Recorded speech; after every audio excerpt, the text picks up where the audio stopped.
We'll call the regular meeting of Tuesday, September 20th, 2022 to order. If everyone would please rise for the invocation and the Pledge of Allegiance. Howard.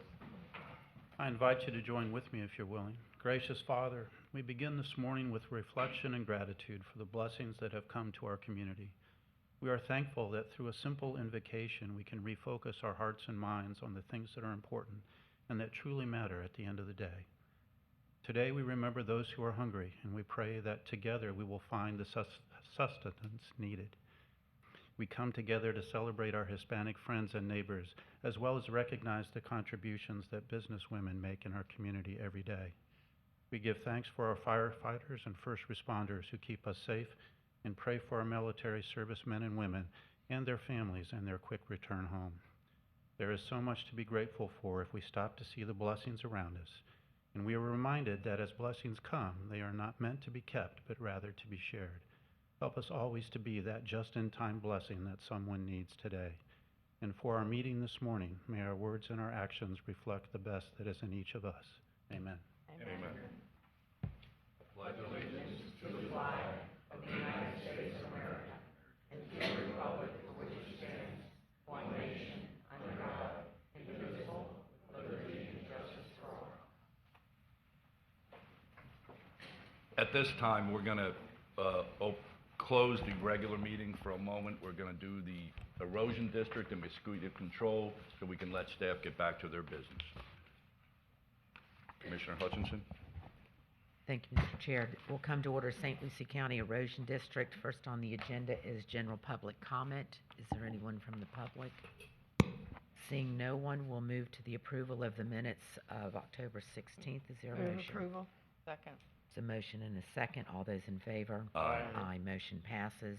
Moving on to today's consent agenda. Is there a motion? So moved. Second. Once again, a motion and a second. All those in favor? Aye. Aye. Motion passes. There is no regular agenda, but I have asked Josh to be here today to give the board and the public an update on where we are with the Army Corps and our Fort Pierce Beach plan to come. Very Good morning, good, Madam Josh. Chair, members of the board, Joshua Reboard, Senior Coastal Engineer for St. Lucie County. I'm here to just give you a brief update on our progress towards federalizing the Fort Pierce Shore Protection Project for the next 50 years. As you may recall, the county went on our own per Congress's authorization to support a feasibility study up the chain of command back in 2018. We worked extensively with the ASA's office in Washington to push that project through in that report. It ended up stalling, and then in 2020 we received a conditional authorization with the idea that we would come back and address any of the outstanding comments. There's been a lot of things sitting low while the Corps figures out how to provide us ample guidance to finish that process. It's started back up. We recently had a meeting with all of Jacksonville Corps staff to review all the outstanding comments, the end game being to have a agreement put together so that we can identify what needs to be done and how to do it, so that in a timely fashion we can complete that report to become a fully authorized 50-year project, at which point we'll go to the design and engineering phase and then ultimately to construction. You may recall as well that in 2020 we received a 6-year extension of our current authorization that brings us through 2026. So the end goal is that we will continue this process, hopefully completing the report, completing the design, and implementing this project prior to that expiration date in 2026. So just wanted to provide you with an update. I'm very optimistic that we're going to find common ground. One big takeaway, which is good for the county, is that our conversations resulted in a preliminary assessment that we do not need to open up the previous modeling that was required per the feasibility study, which is a very big deal because if you know the modeling, it's somewhat of a black box. And so if you change one parameter, it spits out different outcomes. So the idea would be that we try to address the outstanding comments with a narrative fashion with supplemental information without redoing the modeling. So that'll eventually lead to less expenditure on the county's part and a more timely authorization ultimately. So just wanted to provide you, if you have any questions or comments, you can let me know now, or I can meet with you later. But just wanted to let you know that we're moving through that and anticipate a agreement sometime in the coming months where we cost share in the outstanding balance to resolve those issues. Right, thank you, Josh. And so the board, and I'll kind of simplify it real fast, that 2026 deadline is fast coming. It sounded good when you get told you're extended 6 years. However, that 6 years is rapidly dwindling down. So I would invite the board to make sure that we keep on top of this issue. And the savings, the preliminary agreement, as of what, Thursday, I think it was, you were up there, is a cost savings to the county. And if we have to start from scratch again, there goes my 6 years, and we basically start all over. So, thank you. Yeah, just remind the board too, we spent pretty much $1.5 million in putting that feasibility report together. So our position on this is to not redo anything. And so we're going to continue to hold that line so that we can do right to the taxpayers of St. Lucie County. I also would like to add too that on the background, we continue to move within the channels of our delegation to make sure that if there's any opportunity to extend horizon, to give us more time, because ultimately the Corps is going to be the one driving the bus, that we push Congress to allow us to have more time to get through this process. So we're multifaceted, and we're making multiple approaches to make sure that we come out on the top. Thank you. If there's no Thank further you. questions or comments, I'll move, is there a motion to adjourn? Motion to adjourn. Thank you. Thank you. Good morning. We'll call the Mosquito Control District Agenda Meeting to order. Is there any general public comment?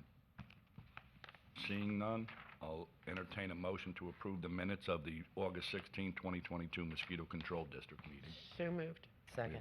We have a motion and a second. All those in favor, signify by saying aye. Aye. Motion carries. Is there a motion to approve the warrants list? So moved. We have a Second. motion and a second. Motion by Commissioner Townsend, second by Commissioner Bartz. All those in favor signify by saying aye. Aye. There is no regular item scheduled, so I'll entertain a motion to adjourn. Motion to adjourn. Thank you. Okay, we're going to come back to the regular agenda meeting for the BOCC. I'll entertain a motion for the August 16th, September 6th, the September 8th tentative BOCC budget hearing, and the regular meeting of September 7th, September 13th. Move approval. We have a motion by Commissioner Second. Townsend. Do I have a second? Second by Commissioner Bartz. All those in favor signify by saying aye. Aye. Yes. Opposed? Motion carries. Mr. Chair, we've Yeah. skipped over public comment for the general meeting. Oh, thank you, Commissioner Hutchinson. If there are any public comment excluding public hearing items, now would be your opportunity to come and speak to the board. Again, public comment. Seeing none, I'll close public comment. This morning, we have some proclamations. The first being Resolution 2022-143, proclaiming September 22nd, 2022 as Hunger Action Month in St. Lucie County, Florida. Joining us at the podium there will be Gary Porter, the Director of Community Relations for the Treasure Coast Food Bank, and Deborah Newfield, Hunger Action Month Committee member. A resolution proclaiming September 2022 as Hunger Action Month in St. Lucie County, Florida. Whereas the Board of County Commissioners of St. Lucie County, Florida has made the following determinations. Hunger and poverty remain issues of grave concern in the United States. The state of Florida, the Treasure Coast, and St. Lucie County, with 124,906 children and adults in St. Lucie County now categorized as food insecure. St. Lucie County is committed to taking steps to raise awareness about the need to combat hunger in every part of our country and to provide additional resources that citizens of St. Lucie County need. St. Lucie County is committed to working with Treasure Coast Food Bank and educating people about the role and importance of food banks and other hunger relief organizations in addressing hunger and bringing attention to the need to devote more resources and attention to hunger issues. Food banks and hunger relief organizations across the country, including the Treasure Coast Food Bank, coordinated Hunger Day action on September 23, 2022, and will continue to host numerous events throughout the month of September and shed light on this important issue and encourage involvement in efforts to end hunger in their local community. Now therefore be resolved by the Board of County Commissioners of St. Lucie County, Florida. This does proclaim the month of September 2022 as Hunger Action Month in St. Lucie County, Florida, and calls observance to the attention of our citizens. Passed and duly adopted this 20th day of September 2022. May I have a motion to approve?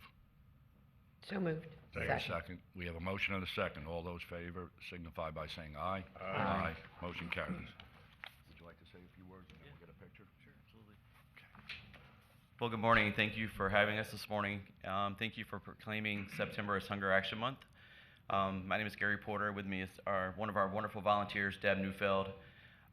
September has been a busy month already for us. We're a little over halfway through, and we've already had two major events that have been really well attended from the community, but not more for fundraising, but more for bringing awareness to the issue of hunger.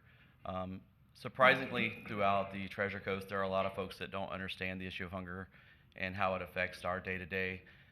The face of hunger has changed tremendously. It's not just people that are living on the streets or that are homeless. It's people just like you and I who are struggling and going through hard times. So our job this month is to bring awareness to the issue, engage the community, and we feel like we're really doing that, and we certainly appreciate your support in making that happen. So thank you again for allowing us to come today and for proclaiming September as Hunger Action Month. Sure. I guess what I would like to say is, with so many people hungry, every little bit that we can do makes a huge difference. $1 feeds 8 people. Am I wrong? So, of course, that's monetary contribution. I give time. I welcome all of you to do this. One of the most fun things I ever do is called the mobile food distribution. That's where the cars line up and we just put food in their cars. They are so grateful. That's what makes me feel so good about it. So I invite you to volunteer, if not give money. Thank you. Thank you.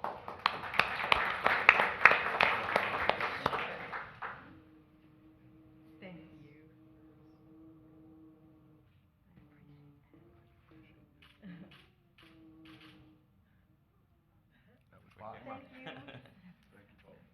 Thank you again.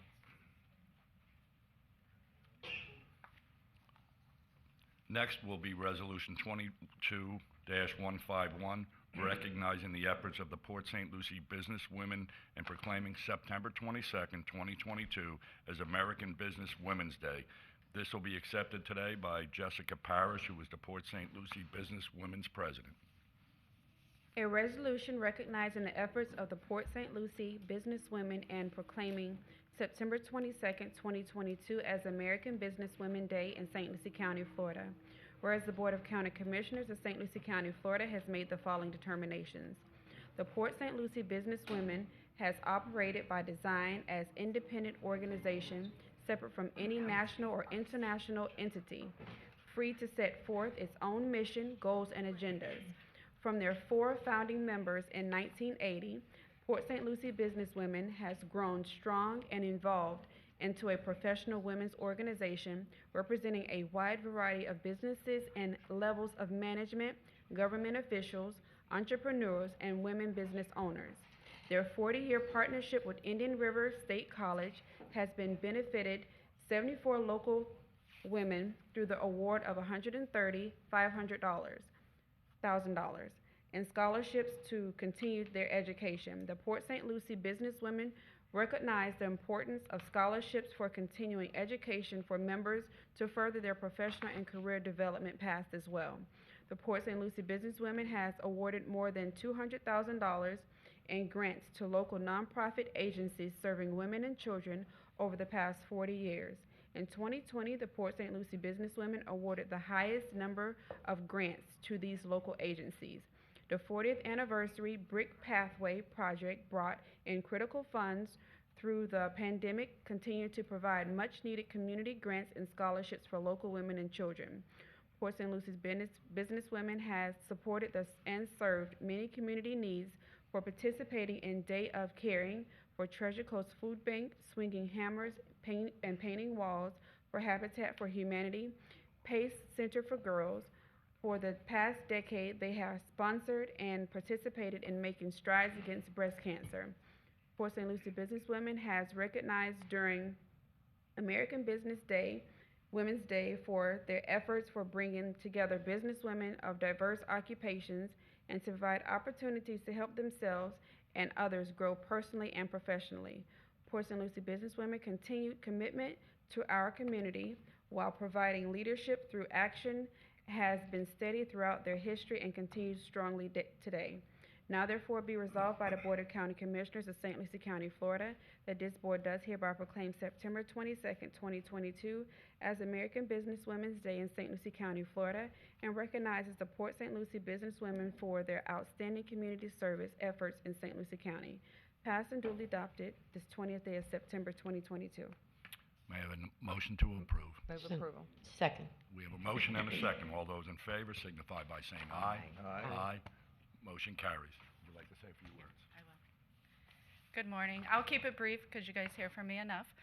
But I just wanted to thank you on behalf of Port St. Lucie businesswomen for always supporting our organization over the last several years. I know we've been in existence for 42, but you know. I wanted to give an opportunity for Lee Hicks, who is our charter member. So she's actually been a member of the organization for the full 42 years, to say a few words, which she has never done before. So there you go, Lee. It's an honor to be here, and I've been in Port St. Lucie for almost 49 years. In fact, the men will enjoy this. My husband he purchased the first computer for Port St. Lucie, and Radio Shack, it took him 3 months to build it for him. So I've been a member of the Port St. Lucie businesswomen for 42 years. Very enjoyable, wonderful group. In fact, now I work with the Wise Women, which are about 8 of us that are retired, but we're the wisest of the whole group. I want to say that some of you will remember this. The one that got me into the club at the very beginning was Straussa Shriver, and she was the backbone of our club. And our young people don't know that, but she practically ran it for all the years that she was here. It's a wonderful club. We raise a lot of money. We've done a lot for Port St. Lucie and St. Lucie County. So I want to thank all of you for supporting us also.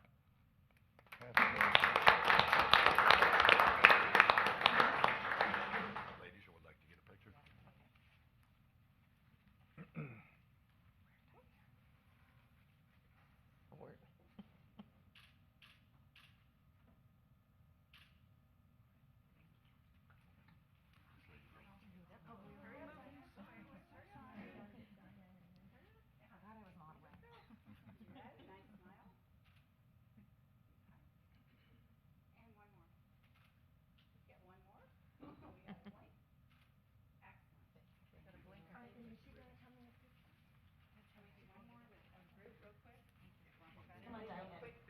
Our photographer needs to get in here too. She's always behind the camera. Okay.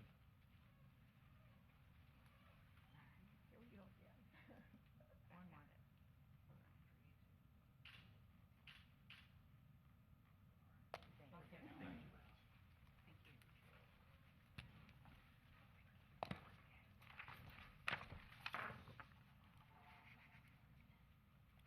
Next will be Resolution 22-149, proclaiming fourth Thursday in September as Treasure Coast Day of Prayer in St. Lucie County, Florida. And joining to me today will be Mr. Chris Fogel, I think Father Chappie. A resolution proclaiming the fourth Thursday in September as Treasure Coast Day of Prayer in St. Lucie County, Florida. Whereas the Board of County Commissioners of St. Lucie County, Florida has made the following determinations. A National Day of Prayer has been part of our national heritage since it was declared by the First Continental Congress in 1775, and the United States Congress in 1952 approved as joint resolution that the President shall set aside and proclaim a suitable day each year other than Sunday as a National Day of Prayer, on which the people of the United States may turn to God in prayer and meditation at churches and other houses of worship in groups and as individuals. The Treasure Coast Christian Alliance is an organization of people from every walk of life, from different denominations and cultures, joining together in prayer for various gatherings and dinners. The Treasure Coast Christian Alliance seeks to unite business civic, and ministry leaders together in one accord to serve the people of the Treasure Coast. The Treasure Coast Christian Alliance is establishing the Treasure Coast Day of Prayer to be held on the fourth Thursday in September. Leaders and residents of the Treasure Coast are invited to join in prayer if they choose so, seeking divine guidance, strength, protection, and comfort from God.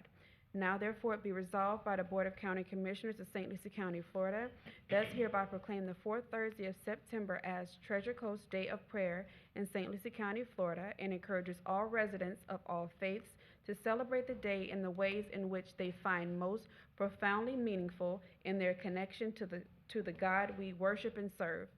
Passed and duly adopted this 20th day of September 2022. May I have a motion to approve? Approve. We have a second motion and a second. All those in favor signify by saying aye. Aye. Would you like to say a few words, Chris? On behalf of the Treasure Coast Christian Alliance, we want to thank the Board of County Commissioners for authorizing this proclamation. It's always heartfelt to see that our meetings are opened up in prayer. Thank you, Brother Howard. And this Thursday morning over at Causeway Cove Marina is where it's going to start at 8 o'clock in the morning. Everyone is welcome to come over and pray as they see fit. This is for the Treasure Coast. We have a lot of needs. And this alliance has been working diligently to bring business leaders, civic leaders, and pastors together because we are better together. And since we've been together praying, this community has seen a rise in economic development, and we've seen crime, violent crime, subside greatly. So we know that our prayers are being heard, and we thank you for this opportunity. God bless you. Hi, Chaplain David Thompson with the Sheriff's Office. It's always a humbling thing to pray, and many people believe that prayer doesn't really change things. When we pray and things happen, it's somewhat coincidental. And all I know is the more we pray, the more the coincidences go up, and the less we pray, the more the coincidences go down. Three things happen when we pray. The persons we pray for, we get close to. The people we pray with, we get close to. And the person we're praying to, we get close to. And we've seen God really do some amazing things within our community.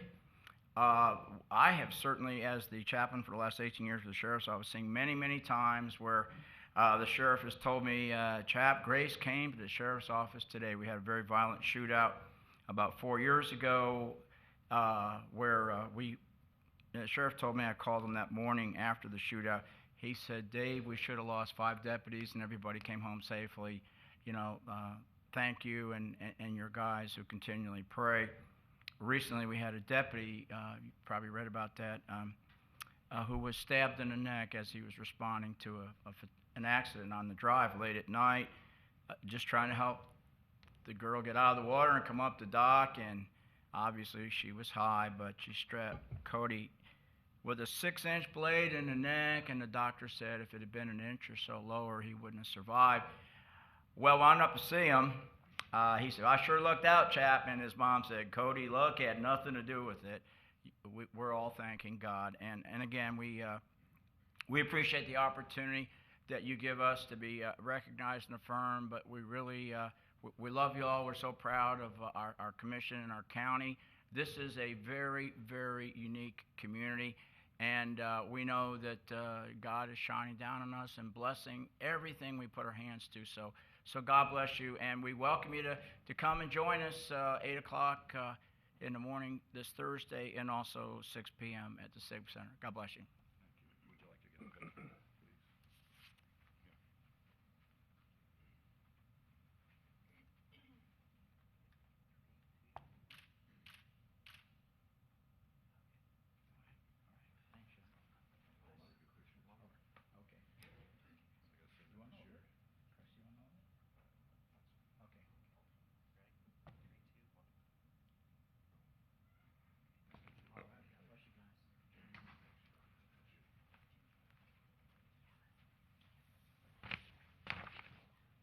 And last but certainly not least, Resolution 22-155 proclaiming September 15 through October 15, 2022 as National Hispanic Heritage Month in St. Lucie County, Florida. And this will be accepted by Nelson Merchant Seeley, President of the Hispanics in Action, Inc. A resolution proclaiming September 15, 2022 through October 15, 2022 as National Hispanic Heritage Month in St. Lucie County, Florida. Whereas the Board of County Commissioners of St. Lucie County, Florida has made the following determinations. Each year, Americans observe National Hispanic Heritage Month from September 15th to October 15th by celebrating the contributions of American citizens whose ancestors came from Spain, Mexico, the Caribbean, Central America, and South America.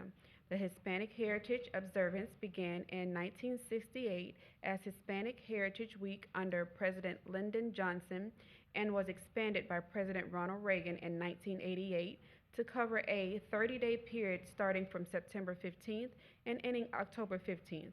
It was enacted into law on August 17, 1988, with the approval of the Public Law 100 through 402. The theme for celebrating Hispanic heritage in 2022 is Unidos Inclusivity for a Stronger Nation. The theme invites us to celebrate Hispanic heritage and to reinforce the need to ensure diverse voices and perspectives are welcome in decision-making processes, thereby helping to build stronger communities and a stronger nation. Hispanics in Action, Inc. is committed to inclusivity for a stronger nation and the advancement of St. Lucie County residents. For over 17 years, it has serviced the residents of St. Lucie County teaching Spanish, English, French, and Italian. Through social media platforms, they have been able to reach upward of 15,000 students that speak English as a second language and have prepared over 1,200 residents to become U.S. citizens, with over 800 receiving U.S. citizenship. Hispanics in Action, Inc. has leveraged over 200 volunteers, teachers, and local institutions to assist residents with accommodations necessary to learn English, obtain citizenship, and gain employment. Now therefore be resolved by the Board of County Commissioners of St. Lucie County, Florida, hereby proclaims September 15, 2022 through October 15, 2022 as National Hispanic Heritage Month in St. Lucie County, Florida, and further encourages all citizens to observe this important month by participating in appropriate ceremonies and activities planned throughout St. Lucie County. Passed and duly adopted this 20th day of September. Sorry. May I have a motion to approve? Move approval. Second. All those in favor? Aye. Opposed? Motion carries. Would you like to say a few words, sir? Oh, yes, thank you. You're welcome. Good morning, Chair and members of County Commission. I am Nelson Merchan Seli. It is a pleasure to be here before you today in celebration of National Hispanic Heritage Month. 54 years ago, President Lyndon B. Johnson began the Hispanic Heritage Observance. Today, you continue his vision to celebrate and recognize the contributions of Hispanic Americans by using a resolution proclaiming this year's observance of National Hispanic Heritage Month. And we, the members of Hispanics in Action, are so proud to receive it. I never dreamed that we would have this wonderful opportunity. The opportunity to be recognized by this board, to receive a proclamation acknowledging the contributions of Hispanic Americans and the contribution of Hispanic in Action to the residents of St. Lucie County. We are honored. 17 years ago, thanks to the volunteer services of lawyers, teachers, writers, and dreamers, Hispanic in Action Incorporated was born. We started this organization with no money and a whole lot of faith. Our objective was to teach English and Spanish free of charge to help permanent residents prepare to become U.S. citizens. Our mission is to empower St. Lucie County residents through education at no cost to them. How? You may ask, especially in these times. Thanks to partnership with the volunteer teachers, churches, botanical gardens, the One Stop Career Center, the Port St. Lucie Police Department, the Savannah's Preserve State Park, and the Martin County Library System. We have been able to provide Spanish and English education with the goal of helping residents prepare to become U.S. citizens. Today, we have been able to expand our service to teaching French, Italian, and German, and have assisted 804 residents with obtaining their U.S. citizenship. Unfortunately, COVID-19 forced us to change in-person classes to virtual ones. Fortunately for us, our partners like the idea and how we even hold virtual classes in other states. It's unbelievable. In Colombia, Ecuador, and Canada. No money. For that, we express our gratitude to all who teach and attend our classes. Without their contribution, none of this would be possible. Chair Mitchell, members of the board, County Administrator Tipton, and members of the public, we express our sincere gratitude for your warm embrace and support this very important observance. We are truly grateful. Thank you very much. Thank you.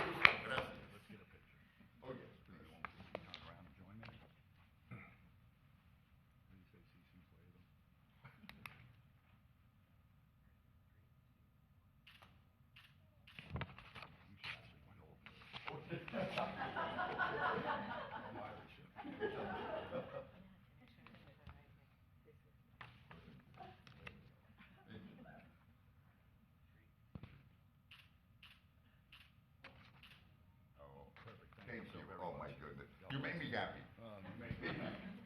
So cute.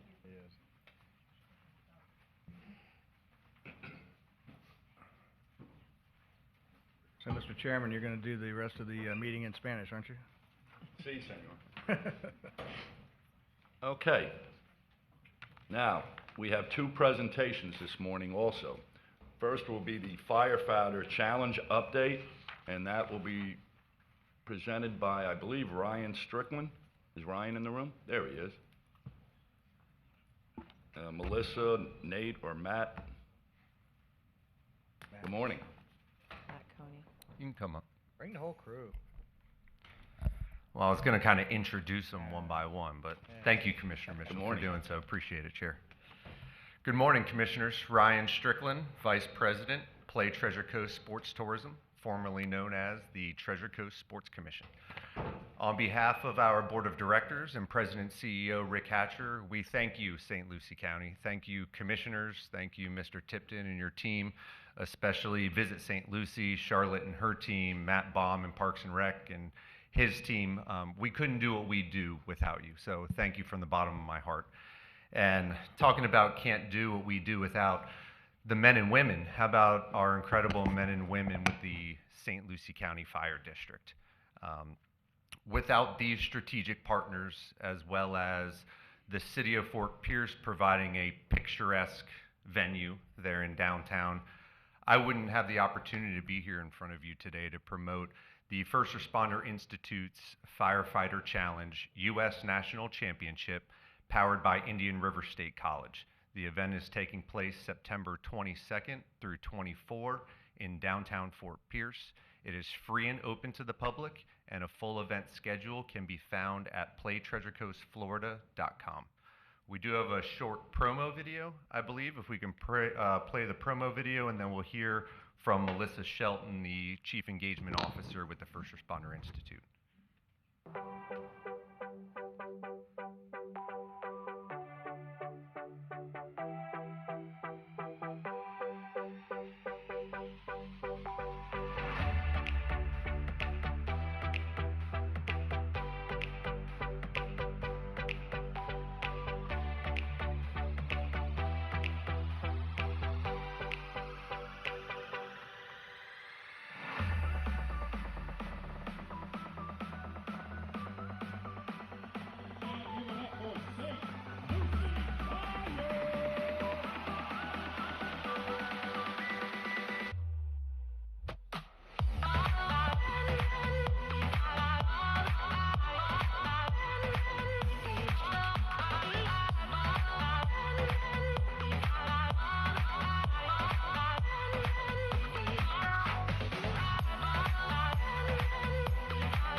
morning. Good morning. Thank you, Ryan, and good morning, ladies and gentlemen. I can't tell you how pleased we are to, be here again in your beautiful area. So on behalf of Russell Jackson, who is our CEO, and myself and the rest of the staff, we just want to extend so much gratitude for the opportunity to return here again to your beautiful area. As the chaplain stated, this is a very unique community. The hospitality here across the board is unbelievable. The level of professionalism from the Play Treasure Coast people, and your firefighters and business and community members alike is unprecedented.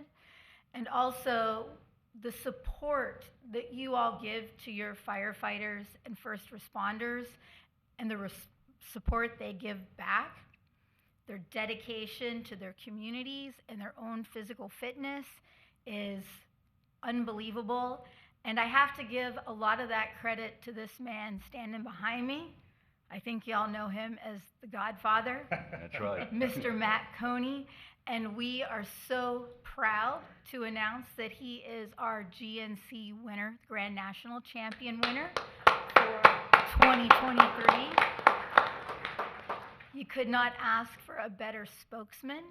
And while I have the opportunity, I just want to say thank you again. We announced yesterday to people's delight that we will be back in 2023 for Worlds. So we will have the opportunity to truly show the world this year. Last year we had a little bit of COVID still lingering and people weren't able to travel.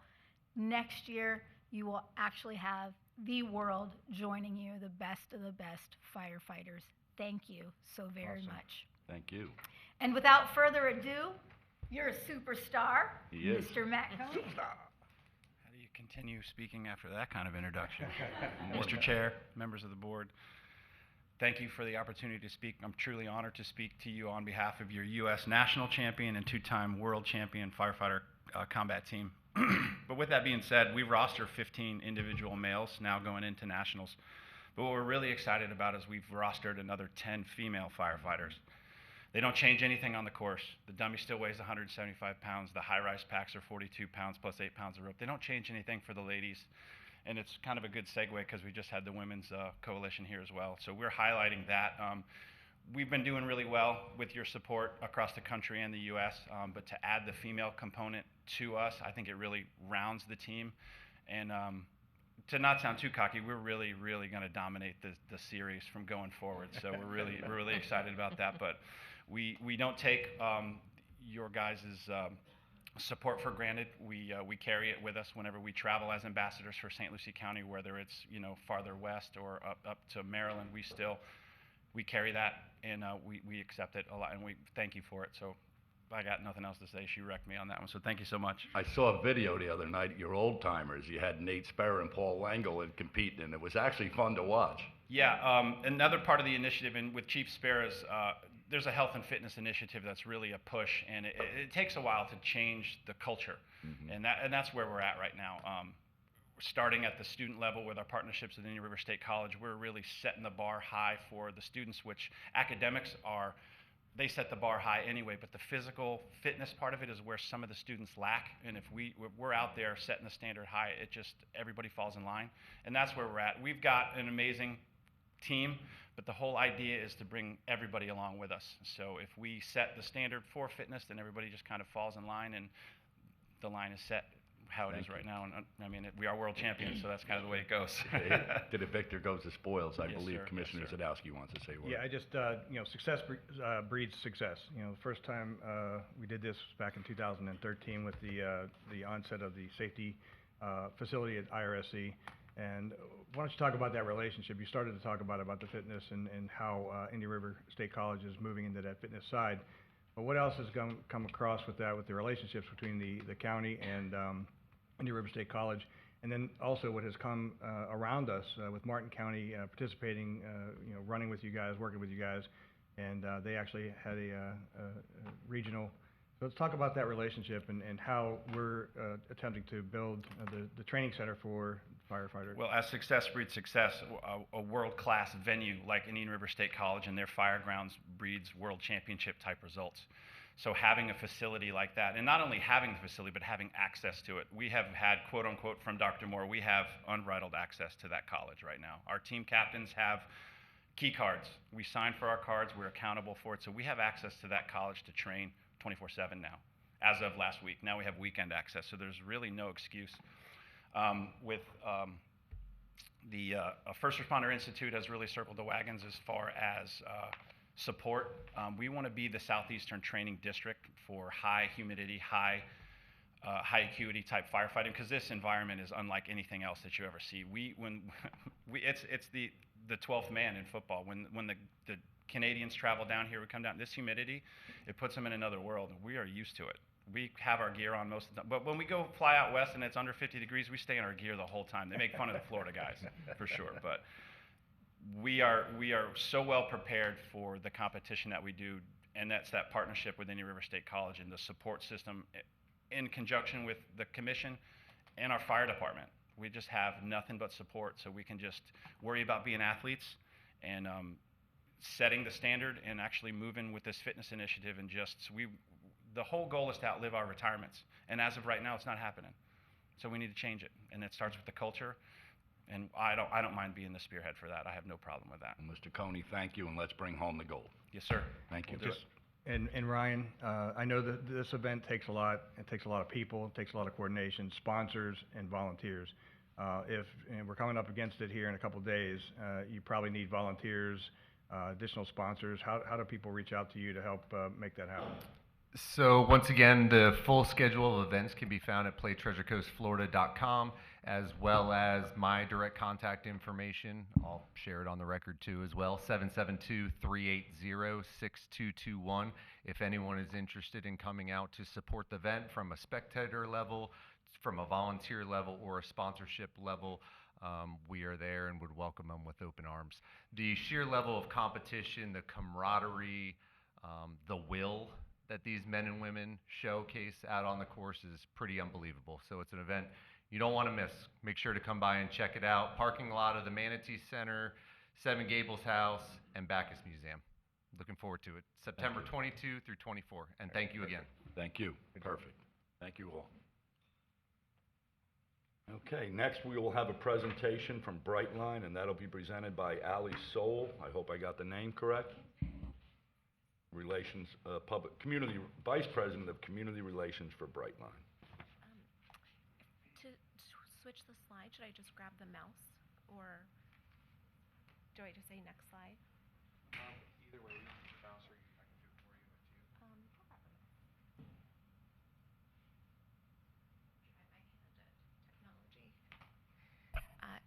Good morning. My name is Ali Soul. Good morning, Chair. Good morning, Vice Chair, County Commissioners, County Administrator. Thank you so much for having us. My name is Ali Soul, and I am the Vice President of Community Relations with Brightline. I know some of you are used to seeing my former colleague, Rusty Roberts. He was with Brightline for a while, left at the start of the pandemic, but I have been out in the community meeting and working.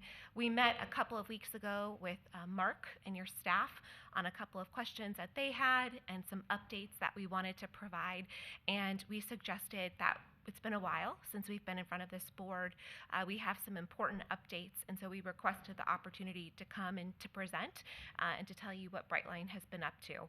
So with that, I'm going to provide a quick presentation, and then I'm happy to answer any questions that you may have, although I hope that a lot of your questions are answered during the presentation.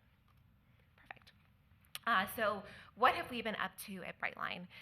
Our phase 1 system is up and running. We did temporarily suspend our operations due to COVID. We were temporarily suspended for about a year and a half, but we opened in November of last year, and since then we have had amazing success from a ridership perspective. The leisure market, especially in South Florida with all the events, is happening. We continue to see business business travelers and commuters coming back to our service as courts reopen and people do return to their offices. So we do think that from a ridership perspective, we're continuing to look very, very strong. We have 2 new stations in South Florida that are under construction. They remained under construction during our temporary suspension, and in fact, we did try to accelerate them.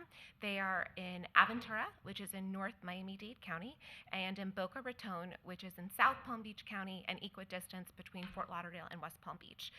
Those stations, again, are under construction. We expect to have them online and operational before the end of this year. Our construction to Orlando continues to progress. I'm joined by my teammate Sheldon Showalter. He is our Zone 4 Assistant Project Engineer. Zone 4 is the area that St. Lucie County is in. It is our north-south segment. We are more than 83% complete with construction on our entire system between West Palm Beach to Orlando. So we continue to meet this huge milestone. We do expect substantial completion to be met in 2023, and we will launch the service shortly thereafter. We do not have a specific date for the launch of service. Once we complete construction, we do have to go through a federal requirement process that's led by the Federal Railroad Administration. That could take 30 days, it might take 45 days, we're not really sure, so which is why we just don't put an exact target date on there, but we do expect to open shortly after our construction is complete. We are continuing our planning with the Central Florida community about expanding the system to Tampa. And if you look at my map, you will see that there is a placeholder for a future station in the Treasure Coast. We have not determined where that station is going to be located. I know everybody on this board is familiar, with the agreements that we have, that it has to be in Martin or St. Lucie County, open within 5 years of us launching service to Orlando. As you can see, we do have our hands full with finishing construction on those 2 new stations in South Florida and actually getting the Orlando service up and running. So we fully do expect to come back to that Treasure Coast station next year, re-engage, start that conversation. I will tell you that your staff and everybody in the communities where I speak and visit tells me why St. Lucie County, Fort Pierce is the best location. Hear the same thing south of you, but they're carrying the water for this area. So we're very excited to re-engage in that conversation. Your neighbors to the north in Brevard also want to advocate for a station, and we've told them the same thing. We have to get the system up and running before we engage and move forward on that. So phase 2, on track to Orlando. I mentioned more than 83% complete. I think it's always good to start with a little recap of the work that we're doing right here in St. Lucie County. We started at the beginning of this year our crew qualifying runs, so I'm sure some of you have seen Brightline trains occasionally operating on the corridor. That is to get our engineers and conductors familiar with the territory north of West Palm Beach all the way up to Cocoa. All of our crossing work in St. Lucie is complete, so there should be minimal delays. I know there were several with the construction that we had as we had to close crossings to upgrade them and to add that second track. We're obviously very thankful for your patience and for the coordination from staff on getting our permits approved and helping us move that forward. But we're nearing the completion process on that, which takes us into the next part of our construction, which includes the installation of our signal system, positive train control, tying in those grade crossings and the railroad with that signal system, and then also going into the testing phase. All of our crossings and the entire system actually meet the highest standards set by the Federal Railroad Administration and the Florida Department of Transportation. That was a multi-year process that we went through with them and with staff, and we are very excited about the continued progress that we make. We also are almost done with the rehabilitation or replacement of bridges. Here, the Moores Creek and Taylor Creek bridges are complete. Avenue C Bridge will be complete next month.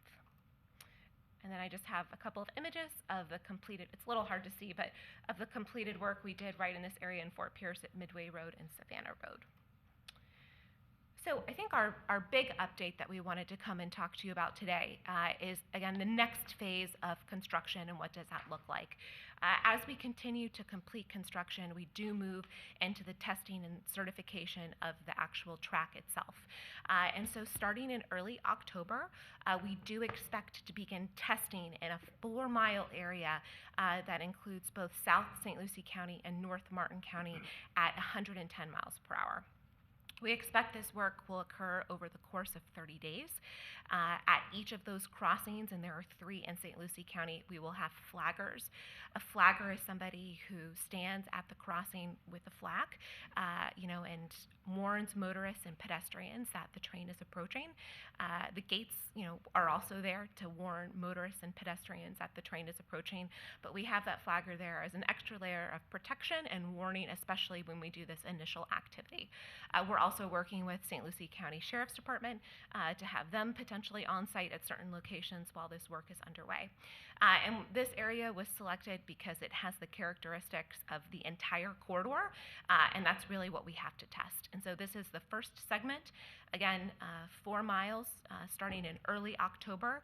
An exact date has not been selected, but we do anticipate finalizing that within the next, I would say, week to 10 days. We have already started our public outreach campaign. We have a call later today with Eric at the county to talk about the county helping us get the message out. And we will be placing newspaper ads, VMS signs at the crossings. We've had outreach with the school district. We will be having digital ads, doing radio advertisements, and also having some flyer distribution in the community to make sure that people are aware of the work that will be happening. That distribution of materials will also include safety tips. Again, don't try to beat the train. Don't stop on the tracks. Don't go around the gates when they're in the down position. Our PIO, Katie Mitzner, has also had a very successful results with the text message alert system. She used that for the work at the Loxahatchee River Bridge in Jupiter. We had people sign up to get alerts about the work. So we will be doing the same thing for the testing that will be occurring within the county. I'm also excited to report, and the county was supportive of this effort, as were many others along the corridor, that the Florida Department of Transportation was very successful recently in receiving about a $25 million RAISE grant. A RAISE grant is a federal grant that's used, it's part of the infrastructure bill. Brightline is a partner. The Florida Department of Transportation is a partner. So in total, we will be making a combined $45 million investment in additional safety enhancements along the corridor. All of the work that Brightline has done for its Phase 2 system is already done, is already in, is not included in this grant. That is what Brightline is paying for. These are additional enhancements that we will be putting along the corridor to keep the community safe.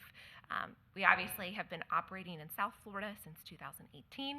We've seen a lot down there. We've experienced a lot, and as of that, we do believe in looking at alternative solutions to help deter people from making these dangerous and illegal decisions and from trespassing along the corridor. And the RAISE grant is going to help us in that. So it does focus on 2 primary types of accidents: vehicle collisions and trespasser strikes. Rail dynamic envelopes, that's more in Phase 1 because the majority of that we're already doing in Phase 2. Delineators, raised pavement markings, and edge striping, fencing and landscaping, which is corridor intrusion.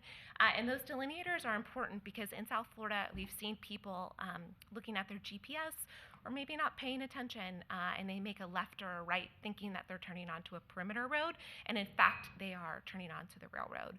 And so we put these delineators up on the exterior of the track, also in the middle to prevent people from snaking around the gates to help deter that kind of activity. St. Lucie County will get 19 crossings with delineators, raised pavement markings, and edge striping, and an additional 1.29 miles of fencing.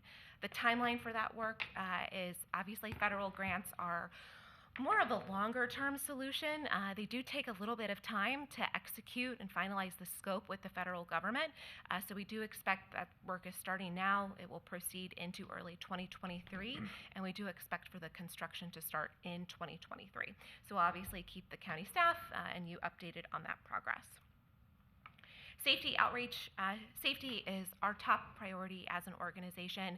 Yesterday, we actually kicked off National Rail Safety Week in South Florida with our partners at the Miami-Dade Police Department, Broward County Sheriff's Office, Palm Beach County Sheriff's Office.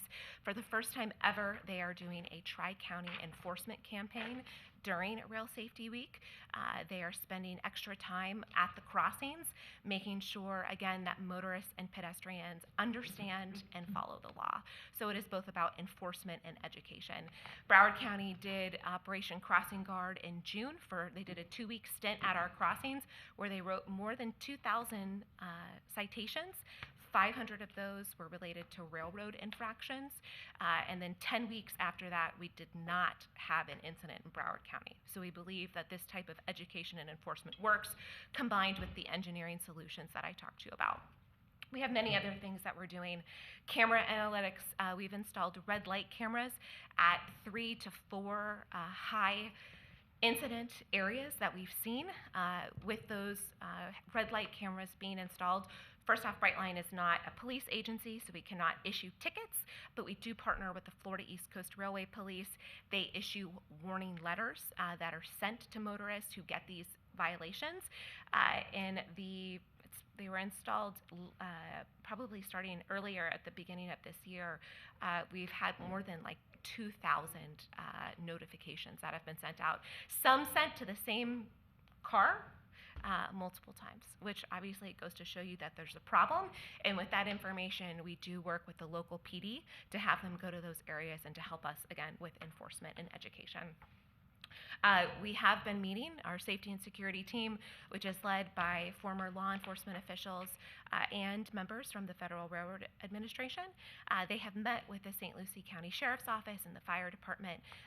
They have been good partners. We will continue those meetings, outreach, and training. And then again, we have had outreach with the school board.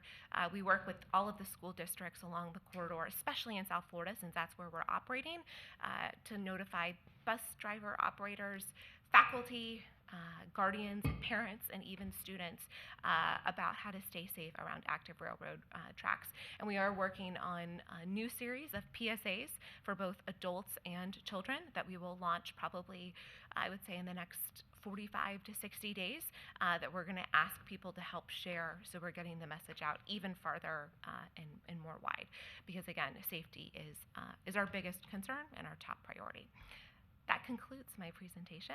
I'm happy to answer any questions that you may have. Does anyone have any questions of Ally? Mr. Chair, I have one, and I'd like to bring you back to, you said the grant's allowing an additional 1.29 miles of fencing. Yes. Do you happen to know the location of that? So as I said, the scope is still being finalized with the FRA, which will include field visits. So we expect to have all of that finalized by the beginning part of next year, and we will absolutely provide that information to the county. All right, thank you. Any other questions? Mr. Chair, boaters don't recognize borders, and we have a lot of tourists that come to the Treasure Coast, and I'm getting a lot of questions from boaters about the Martin County Rail Bridge. A, will it be replaced? B, what's going to be the operational time frame for that to be open and closed, and et cetera? Absolutely. So that's obviously one important topic that we've had a lot of work on to date, especially with the local community and with Congressman Mast and the U.S. Coast Guard. So Brightline went through a 5-year environmental process that was led by the Federal Railroad Administration with the Coast Guard as a participating agency that looked at impacts to that bridge as a result of implementing Brightline service. And in that document, there are a series of mitigation measures that Brightline is going to be and is working to implement. The first is, and taking a step back, we have extensive experience in this as we cross the New River in Broward County, and that's a $6 billion marine community with also a significant amount of recreational traffic. So we do know, how to work and try to make things work for both industries, including the freight traffic. So there, they said predictability was key. Before Brightline, they would, be tugging a 100-foot whatever boat, get to the bridge, and it would be closed. That river definitely provides some logistical challenges, as does the St. Lucie River. So knowing the bridge's schedule in advance would be helpful. And so we have developed and launched an app that is operational. That app will also be operational for the St. Lucie River Bridge. So mariners will know when the bridge is open, when it's closed for both freight and passenger traffic. And we are looking to launch that in advance of our service launching, to give people time to understand how it works, to use it, etc.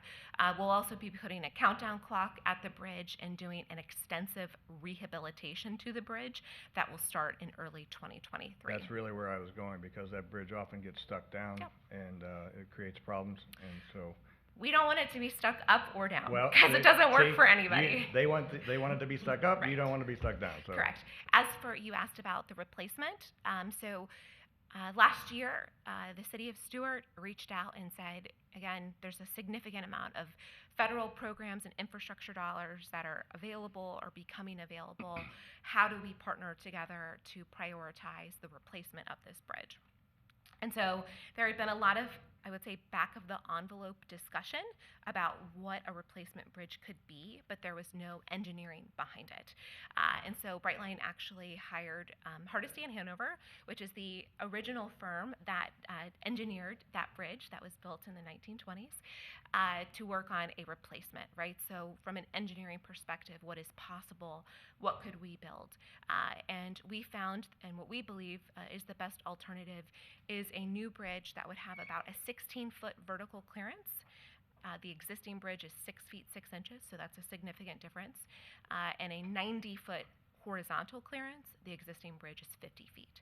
That bridge would be used by both freight and passenger, but again, it is an extensive and it's a pretty significant project.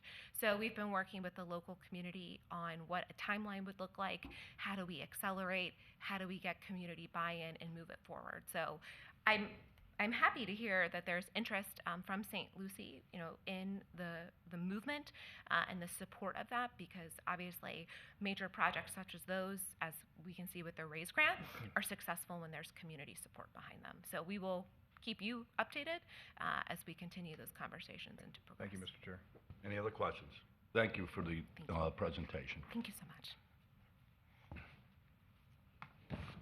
Okay, that's it for presentations and proclamations.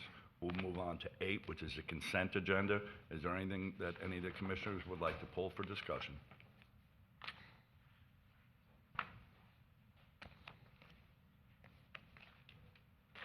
Mr. Chair, seeing no one, move approval. Second. We have a motion and a second. All those in favor signify by saying aye. Aye. Motion carries. We're going to move on to 9, which is public hearings, planning and development services, St. Lucie County Warehouse, conditional use permit. This item is quasi-judicial. Mr. Chair, I've only spoken with staff.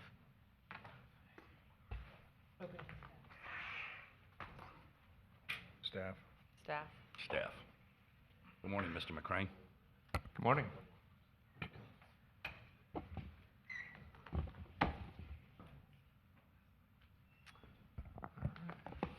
Chair Mitchell, members of the board. For the record, my name is Chris McCrane, Planner 2 with the Planning and Development Services Department.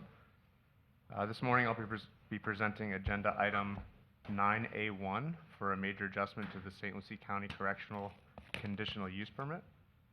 And I'll also be presenting agenda item 10D1 for a major adjustment to a major site plan for the St. Lucie County Correctional Site. The conditional use adjustment is a quasi-judicial agenda item, and the board would have to vote on these items separately.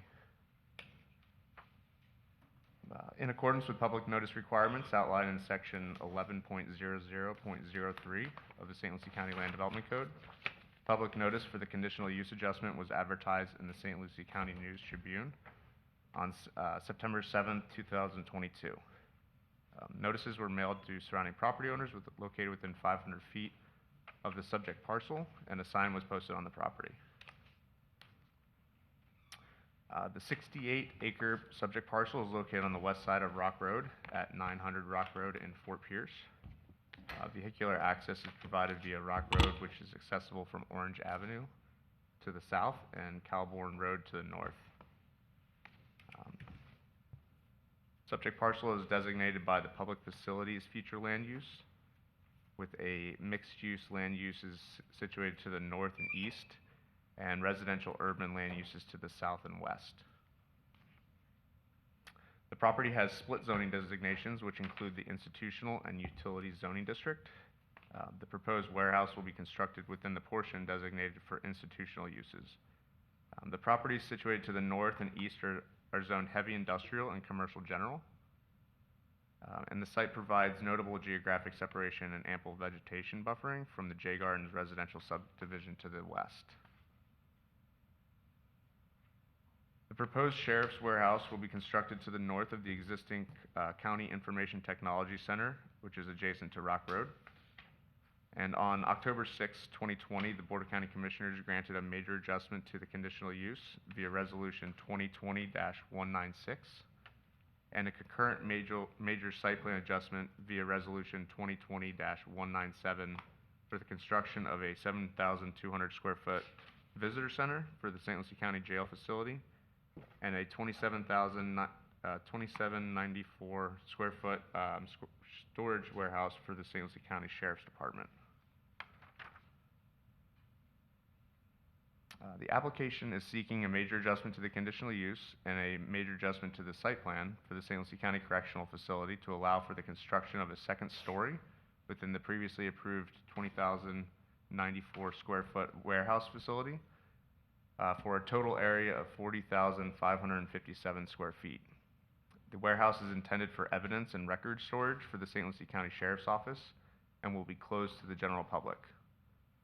The warehouse will be operated by the St. Lucie County Sheriff's deputies on site between the hours of 7 a.m. and 5 p.m. However, the site will be accessible by the Sheriff's Department 24 hours a day and equipped with an access control gate to provide security from the outside public. An emphasis on architectural standards will be focused on the building elevation facing Rock Road, as the north, south, and west building faces will be shielded by native slash pines and oak trees. The Sheriff's Warehouse will provide connection to existing water and wastewater services through the Fort Pierce Utilities Authority, and electrical services will be provided by Florida Power and Light.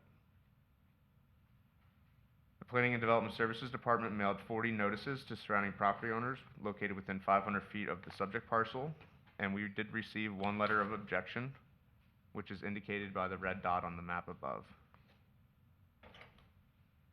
The major adjustment to the conditional use and major site plan conform to the standards of review as set forth in St. Lucie County Land Development Code sections 110207 and 110703, and are consistent with the St. Lucie County Comprehensive Plan, goals, objectives, and policies. Staff is therefore recommending that the requested major adjustment to the conditional use and major site plan adjustment, subject to the following conditions of approval identified in resolutions 2022-164 and 2022-165. Prior to any ground disturbance or impacts to any vegetation, a vegetation removal permit or exemption shall be issued by the Environmental Resources Department per Land Development Code section 6.00.03. And prior to the issuance of the certificate of occupancy, all Category 1 listed invasive plant species shall be eradicated from the site. This concludes staff's presentation, and staff is available to answer any questions the board may have. Any questions of staff? This is a public hearing. Is there anyone from the public that would like to talk on this subject matter? Seeing none, I'll close the public hearing. Entertain a motion. Move approval, staff recommendation. Second. We have a motion and a second. All those in favor signify by saying aye. Aye. Opposed, motion carries. Thank you. Mr. Chair, can we move on to the one that was on the irregular since they were done together? Yeah. Which is 10D1. We'll now move on to 10B1. Motion to approve. Second. We have a motion and a second. All those in favor signify by saying aye. Aye. Motion carries. Thank you. Thank you. Again, this is a public Wait, hearing. We're going to, No, it's not. It was irregular. no, I'm talking, moving on to the next one. Oh, okay, I'm sorry. Okay. PGA Village Clubhouse Improvements, PNRD, PUD Site Plan Adjustments. This item is quasi judicial.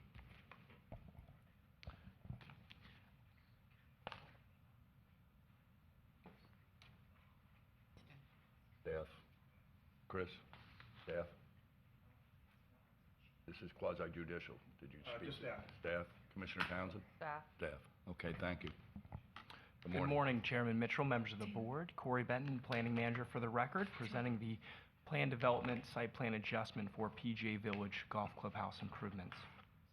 This morning's public hearing was noticed by distribution of mailed letters to owners' property within 500 feet of the petition site, including 164 letters, a posted display advertisement in the local newspaper, as well as a sign on the premises of the petition site. The subject site is a 40-acre subset of over 200 acres of land devoted to the PGA Village Resort Golf Course and Clubhouse facilities. Here in Port St. Lucie County, PGA operates 3 resort courses, as well as the clubhouse establishment that brings residents, visitors, and a wide variety of individuals, even tournaments, to our community to host golfing activities, events, and even other festivities. The applicant for this project, which is within the Planned Non-Residential Zoning District and PUD, Planned Unit Development District within the Reserve DRI, are proposing some enhancements to this plan. With the termination or closure of the PGA Learning Center down the street, PGA is investing in expanding amenities and facilities at their clubhouse and resort golf courses.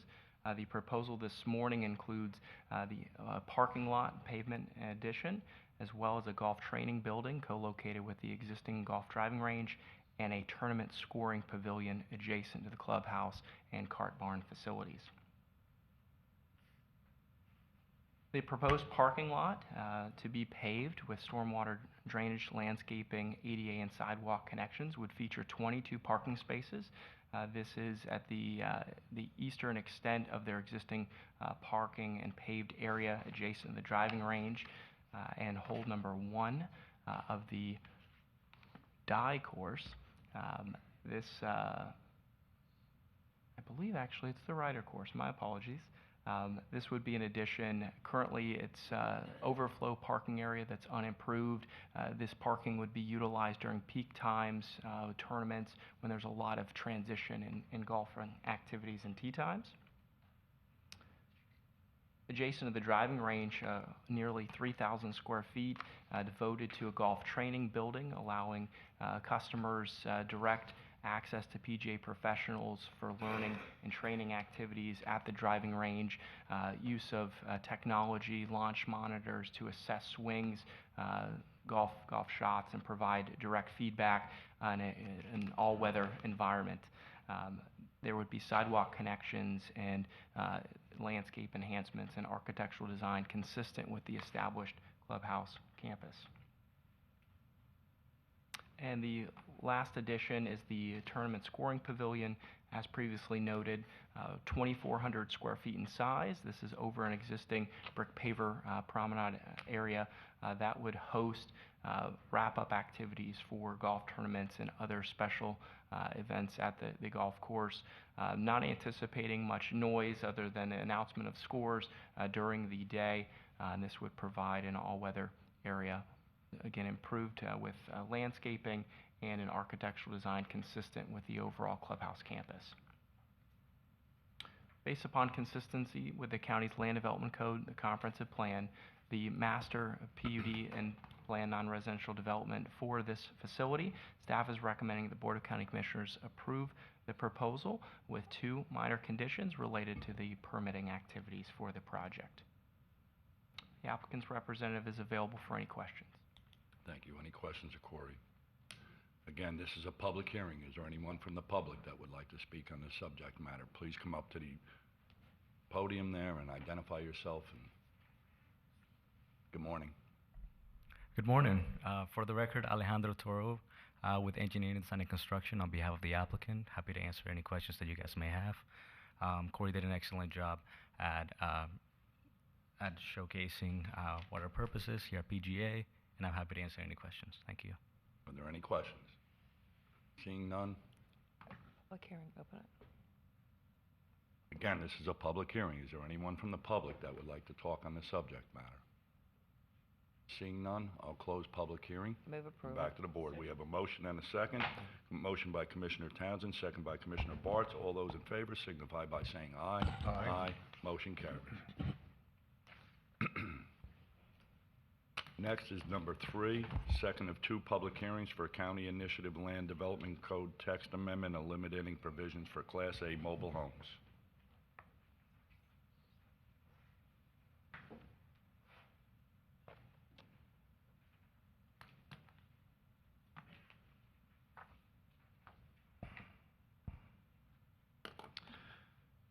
Good morning, Chair and Commissioners. Ben Balser, Planning and Development Services Assistant Director. For the record, I'm filling in for Maite Santa Maria this morning.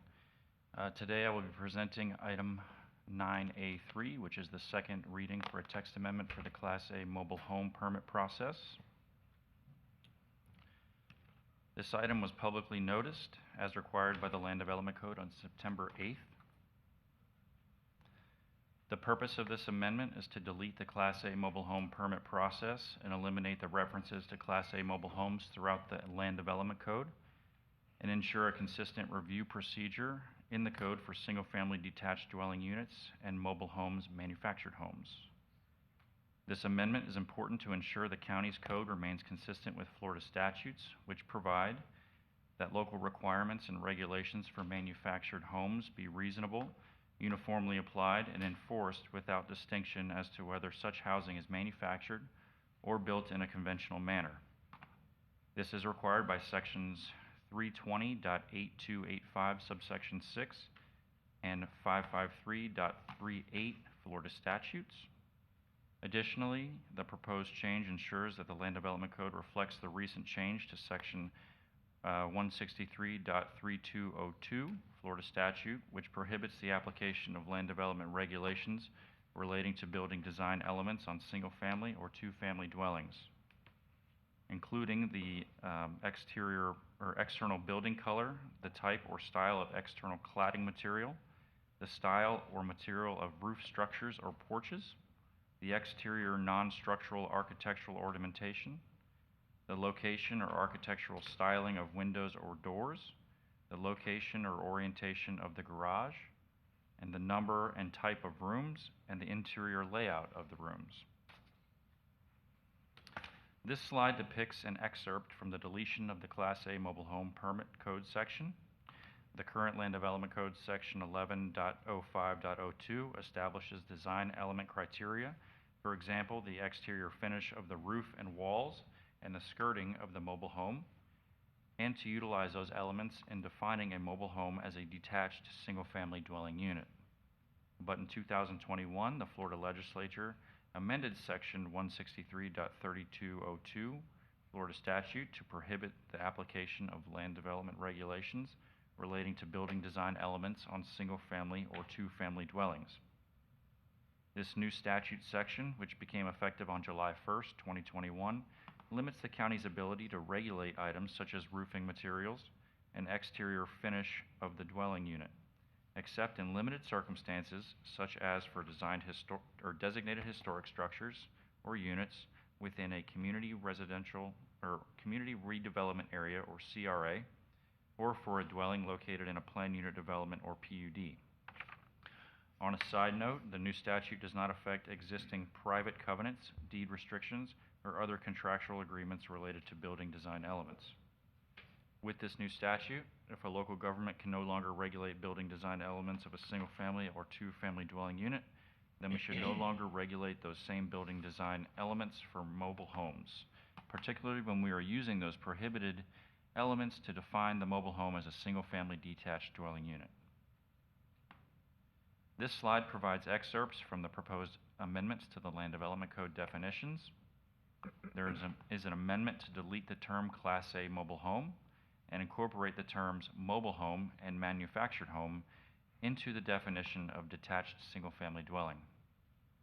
This again is to be consistent with sections 320.8285 subsection 6 and 553.38 Florida statute, which both specify that the local requirements must be reasonably and uniformly applied and enforced without any distinction as to whether the building is conventionally constructed or manufactured. It should be noted that the Florida Attorney General has issued opinions stating that land use and zoning requirements must not discriminate against manufactured housing, and that local governments cannot exclude manufactured housing from a zoning classification that allows conventionally constructed housing. These opinions further state that local requirements and regulations relating to the construction and use of the residential buildings or structures must be uniformly applied and enforced so as to not discriminate against or exclude factory-built housing from the local community, and must be without distinction as to whether a residential house is factory-built or built in a conventional manner. Staff finds this petition to meet the standards of review set forth in Section 11.06.03 of the St. Lucie County Land Development Code and is not in conflict with the goals, objectives, and policies of the St. Lucie County Comprehensive Plan. Staff recommends adoption of the proposed amendments, and I'm available for any questions that you may have. Any questions for staff? This is a public hearing. Is there anyone from the public that would like to speak on this subject matter? Seeing none, I'll close public hearing. We have a motion by Commissioner Bartz. Do I have a second? Second. We have a second by Commissioner Townsend. All those in favor signify by saying aye. Aye. Motion carries. Thank you. Thank We're moving on to B, Public Works. Good morning.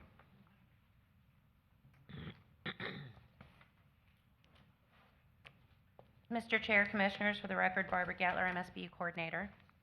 In February 2021, the Board established a voluntary program allowing eligible property owners to apply for funding to replace failed driveway culverts and repay this funding through non-ad valorem special assessments against the improved property collected in annual installments on the tax roll. Today's resolution, number 2022-158, is the assessment resolution as required by county's ordinance. The purpose of this resolution is to impose and collect of special assessments to fund stormwater improvements within the MSBU, determine that real property therein will be specially benefited, establish the method of assessing the cost of the improvements, and approve the assessment roll. Staff recommends board approval of resolution 2022-158 and authorization for the chair to sign documents as approved by the county attorney. Again, this subject is a public hearing. Is there anyone from the public that would like to speak on this subject matter? Seeing none, I'll close public hearing. Move approve. Second. We have 4 motions to approve. I don't know who was making first and second. Motion by Commissioner Hutchinson, seconded by Commissioner Parts. All those in favor signify by saying aye. Aye. Motion carries. Thank you. You want to make a comment? Sure. Please. So, one of the things I've heard over the years, over and over again, is when you have a failure with a culvert, we don't have the money. From large ticket. You gotta talk in that microphone. Oh, sorry. So it's a large ticket item, and typically, people don't have the resources to go out and just pay for it. Many times, they don't even have the ability to go out and get a second mortgage or a credit line. So this program has always really excited me, and I want to thank the entire board and all that staff has done. Barbara, you've done a great job to make this an easier process for our residents who typically need it. So, thank you again. Thank you. And that'll conclude the public hearing part. Before we go to the regular agenda, we're going to take a 5 to 10 minute pause, and then we'll reconvene. Thank you.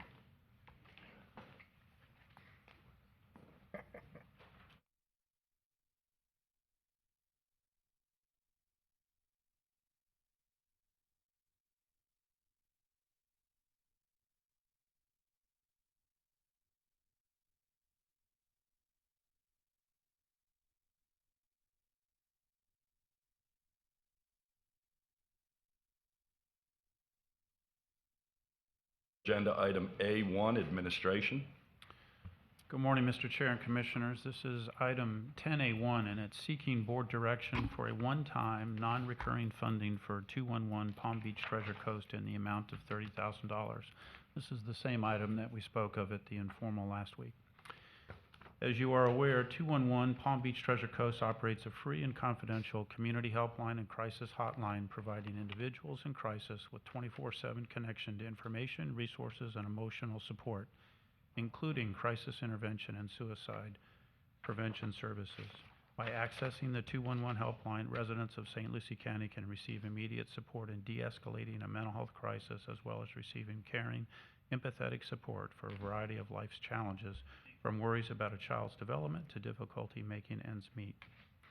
In terms of data, from January through December of 2021, 211 has referred over 18,000 St. Lucie County residents to service providers in our area. Over 10,000 contacts have been made with 211, and over 30,000 residents have utilized the services. The goal of this program is to ensure that all residents of St. Lucie County have access to 24/7 support when they encounter a crisis. The objective is to connect people to community services, de-escalate mental health crises, and provide an alternative to calling our already overburdened 911 system. In June 2020, the Board of County Commissioners approved the implementation of the county's nonprofit grant program to assist agencies in our community in delivering vital services. These grant funds are in addition to funding opportunities that are available through the United Way of St. Lucie and Okeechobee and other resources.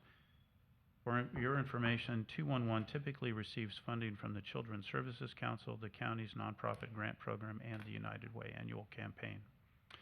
During the implementation of the county's program, there was confusion from some of the agencies on applying for funding from the United Way's annual campaign and the county's nonprofit program. The process was changed for the 2022 cycle. However, it potentially could have impacted some agencies from receiving funds. For example, in 2021, 211 received $48,000 in funding from the United Way campaign, but no dollars from the county's program. Since there was no funding provided from the county and there was a change in the process and the timing for the 2022 cycle, the timing caused concern for 211, as they were also notified of not receiving the United Way campaign funds in 2022. Based on discussions and information provided by 211, there is a potential funding gap of approximately $30,000 from July through December of this year due to no funding from the annual United Way campaign. Their full-year allocation request is $60,000. 211 has expressed its desire to continue providing vital services to the county. They have been working with funding partners to find resources to address the funding gap without any service interruptions. In addition, 211 will be applying for the funding through the county's nonprofit program for consideration of funding in 2023. Staff is recommending approval of this one-time, non-recurring funding in the amount of $30,000 to 211 Palm Beach Treasure Coast and encourages them to apply to the county's nonprofit program. Sharon LaRoe from 211 is here if you have any questions. Are there any questions from the dais? Move approval. Second. We have a question. Go ahead. Okay. So although I believe in 211 and what they do, as we talked in the informal, I will not be supporting this. This was funding that was not denied by the county, but was denied by United Way. And our residents provide that funding to United Way and trust that United Way will disperse it the way they wish it to be done and with the process that needs to be done. If there are changes to be made, that should be discussed with United Way and their process. I think that to override what they are doing is not the right way to go. So I will not be supporting this today. Mr. Chair? Yes.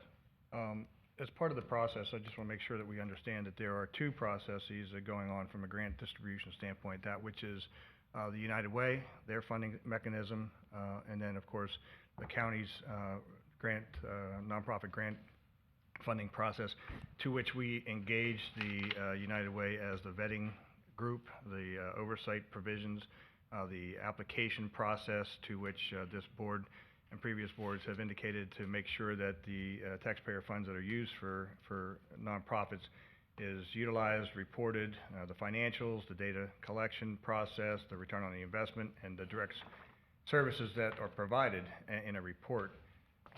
So the only way I would support this, if the grant recipient were to respond with the same provisions that are in the vetting process and the application process, that which is our entity, the United Way, who implements the process. So, Mr. Tipton, I guess see Nicole's here too, but what provisions may or may not have been provided in the grant process for United Way to deny the original request? Have Nicole Fogarty, our Legislative Affairs Director, answer that, please. If you don't mind, sir, you were referencing last year's decision. Last year's decision, United Way decided to fully fund 211's request under their campaign, and then brought a recommendation of 0 to the board last year, and the board approved that because there was your understanding that they were fully funded under the United Way campaign. Fast forward to now fiscal year, yes, there was confusion last year of which one it was. So this year, you had decided to change the grant process to provide a definitive difference between the United Way campaign and the county's nonprofit grant cycle, which is out right now and is due September 30th. You will receive the recommendation November 1st with your formal approval or your recommendation, the formal approval of the recommendations in December. And then monies will be allocated January 1. So you're talking about the cycle. I'm talking about the actual vetting process, the application, the reporting, the financials that are requested by the agency that we've chosen to manage and process the grant request. That's where I'm kind of stuck. So Commissioner Sadowski, Sharon is here from 211. I do know that 211 does provide regular reports, and so I'd just ask her to fill in the gap in terms of what information may have been missing to United Way, but what you typically provide in terms of reporting on your services.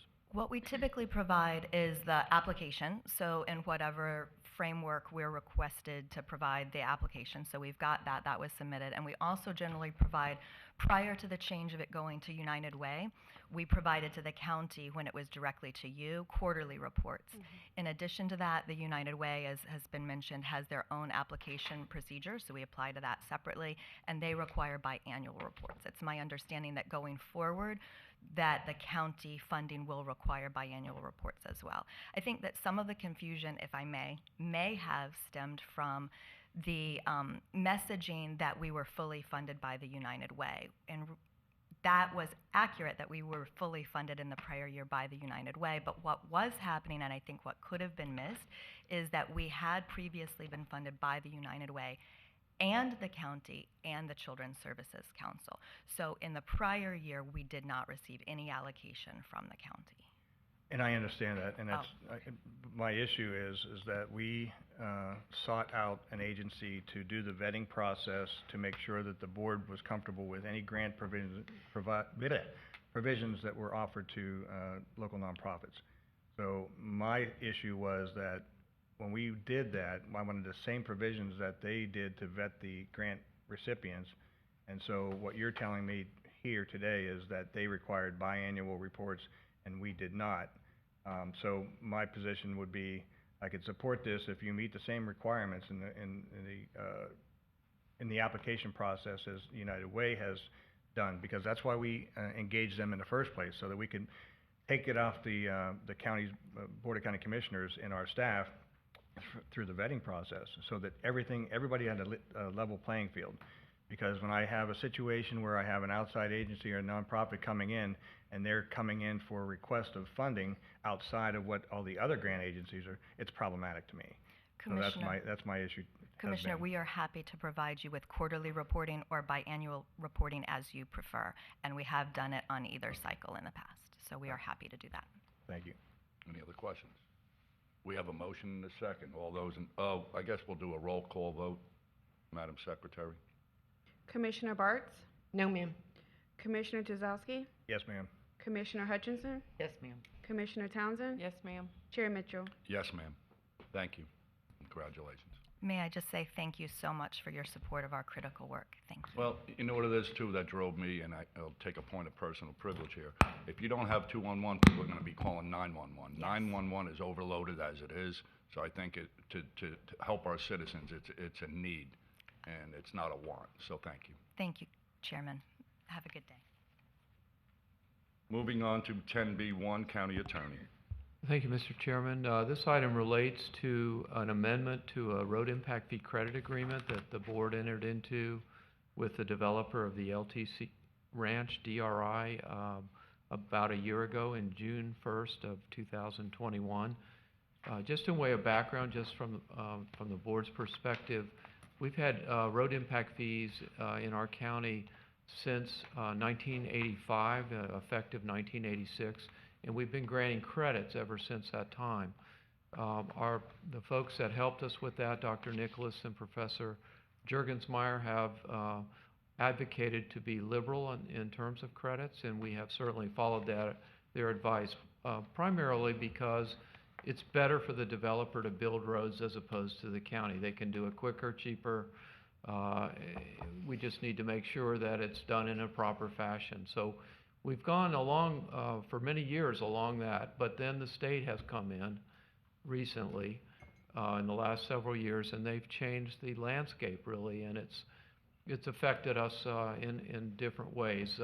There's now assignability of road impact fee credits away from the property. They've tagged increases in the impact fee to increases in the credit, so it's been going there. And most recently, they've required a dollar-for-dollar credit. Again, very much pro-development, as you would expect from the legislature. Our ordinance really does provide for a dollar-for-dollar credit and has really since the beginning as well. We do not grant credit for site-related improvements. In that context, LTC Ranch has some history. They annexed into the city of Port St. Lucie in 2002, and the county and the city of Port St. Lucie entered into an interlocal agreement back in 2002, and LTC Ranch at that time provided $2 million to the city, who gave it to the county, and basically they were vested on Midway Road from 95 East to US 1.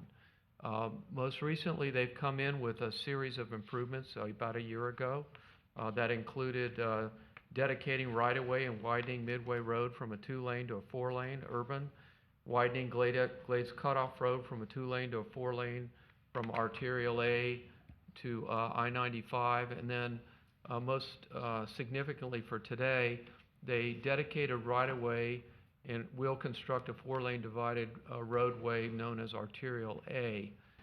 We did grant credits in June of last year, including Arterial A. We split that, and I'm going to ask Mr. Dobbins at some point when I'm finished just to confirm this for the record. But the credits for Arterial A were split potentially between the county and the city, 50% to the county, 50% to the city. So the credits that we granted previously were just 80% of 50%. I know that there's a lot of money there, but we weren't granting credit for the entirety of Arterial A, just 50%. And we only granted 80% of that 50%. Because of the legislative change, they're now asking for 100% of the 50%. Arterial A has been on the county's road network for many years. It's proposed to be 4-lane. There'll be a dedication of 200 feet of right-of-way. It's a road that the county and the city need to be built. Will help our road network. It is planned, I think, to go north of Midway as well. It's one of the things I'm sure we're going to be studying when we do our studies of that area for purposes of parks and utilities and growth like that. I will say that other things that have changed, if this were a new application, the recommendation would be different. We are not collecting impact fees for city roads at the request of the city. The board will recall we ended up settling the disagreement that we had on road impact fees, and the city requested that we not collect for city roads. And so in the future, if somebody, a developer, is going to request in Port St. Lucie credits for city roads, I believe the answer will be no. In addition, the developer has to deal with the city on the other 50%. That's not our responsibility. It should never be our responsibility, regardless of how those discussions go. With that in mind, Mr. Chairman, there is a proposal to provide a First Amendment to that, to include 100% of the 50% based on the change in state law, consistent with the county's road impact fee ordinance. The county attorney is recommending approval of the First Amendment. I would ask Mr. Dobbins if he wouldn't mind coming to the podium just for the record, since questions have been raised. I would like him to confirm or not for the record some of the things that my assumptions are based on. First, Mr. Dobbins, it's my understanding that the county has only agreed to pay 50% of the cost of the arterial road credits. The other 50% would be with the city of Port St. Lucie, and the request really in front of us today is to go from 80%, which we've already approved, to 100%. Is that accurate, sir?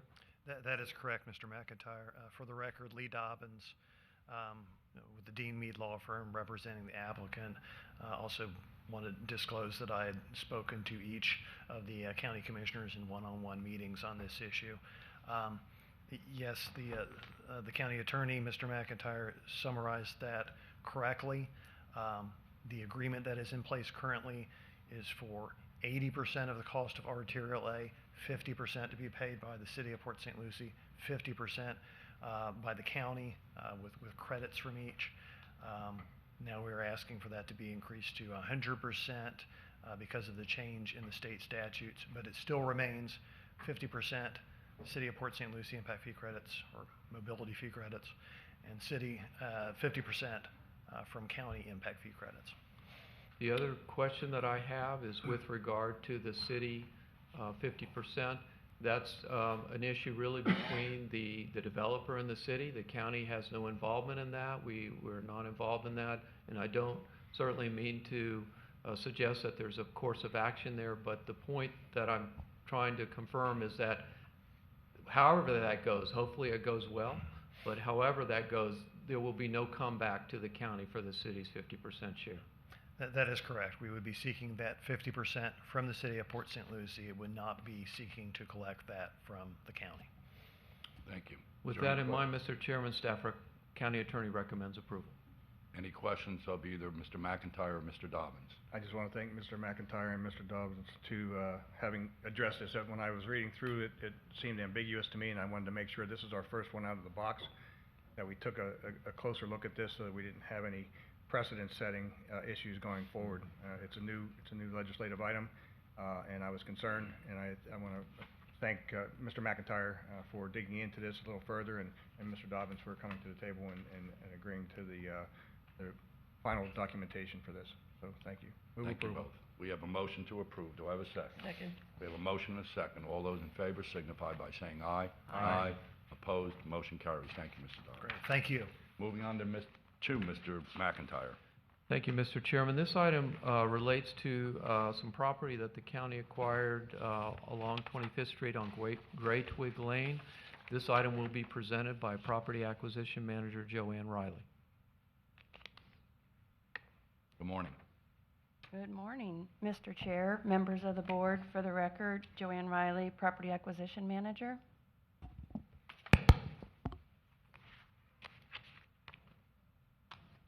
Item 10B2 is in regards to county-owned property located at 2500 Gray Twig Lane. Florida statutes, section 12538 authorizes the county to convey property to a municipality by adopting a resolution. On May 20th of 2014, the Board of County Commissioners approved a highway maintenance and memorandum agreement with the Florida Department of Transportation, along with Resolution 14-077. The agreement stated that the county agreed to accept the transfer of any right-of-way acquired by FDOT and any property acquired by FDOT. The property in question, while it is a bit small, I apologize for that, is shown in yellow on the map. On June the 29th of 2015, FDOT acquired the Gray Twig property from Mr. and Mrs. Kane. This parcel is, according to the property appraiser's website, .29 acres. On June the 14th of this year, the county administrator received a letter from the Director of Utility Systems Department at the City of Port St. Lucie expressing their interest in acquiring this property. The city suggests that the acquisition of this property serves a governmental purpose and that they intend to design and build a sanitary sewer lift station to serve the surrounding neighbors. Additionally, the city suggests that the acquisition would further the goals to preserve water quality on the North Fork of the St. Lucie River by connecting new construction and those that are on current septic systems to city sewer. On August the 9th of this year, FDOT recorded the right-of-way maps transferring the right-of-way to the county that included 6 pond sites along with this parcel on Gray Twig Lane. The property appraiser has this parcel currently assessed at $44,947 and the just market value as $98,900. Staff has reviewed the location of this parcel and has determined that the county has no need for this property. The county administrator has discussed the proposed conveyance with city staff and recommends that the county sell the parcel to the City of Port St. Lucie for the assessed value of $44,947.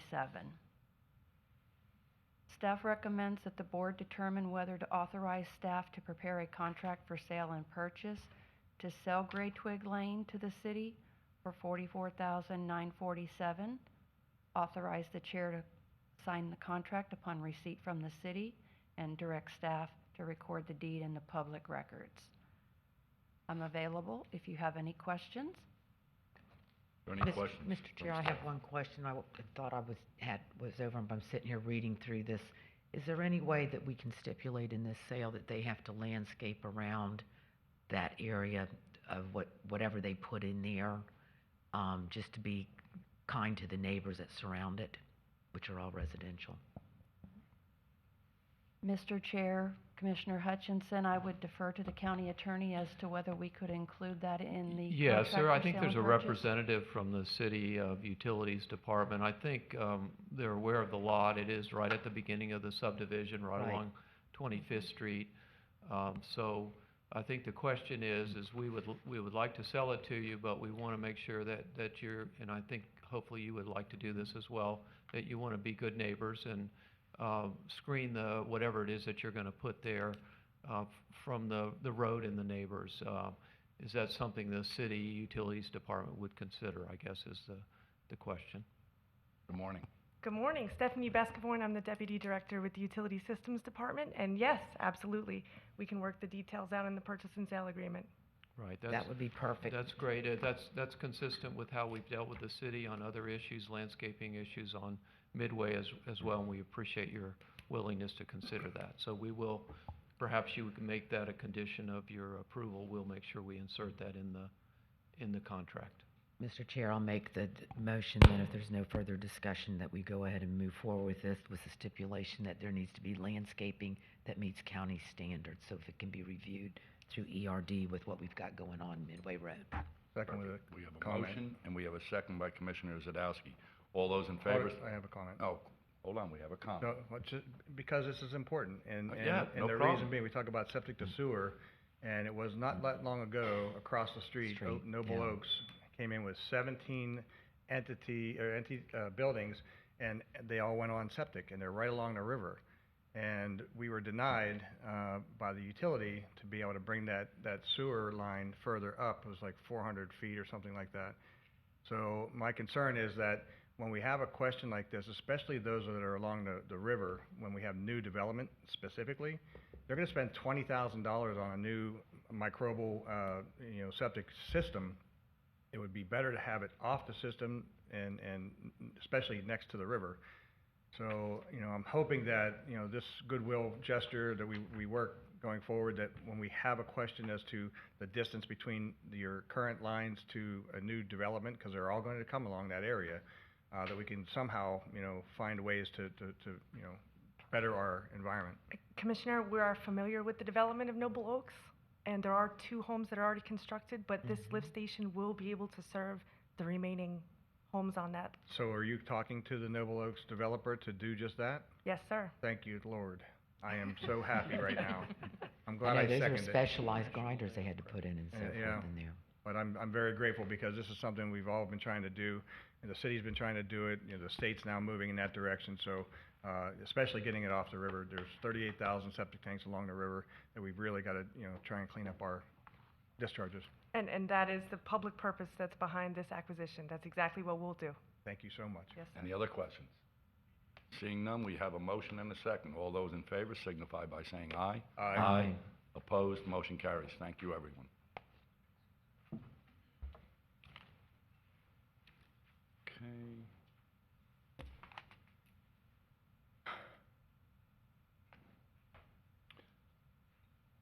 We are on to C, which is Human Resources.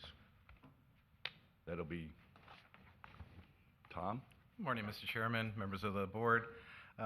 We find ourselves in the unenviable position of having to discuss the replacement of somebody who is a mentor, a coach, a guide, and a teacher to so many, and for that reason is truly irreplaceable.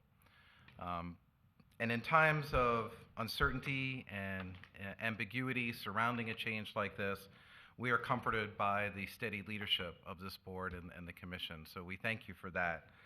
In order to provide the tools and resources for the board to be able to facilitate the ensuing search process, your staff is recommending board approval that Human Resources be able to advertise and solicit proposals for a national executive search firm and bring back the most viable proposal for the board's consideration.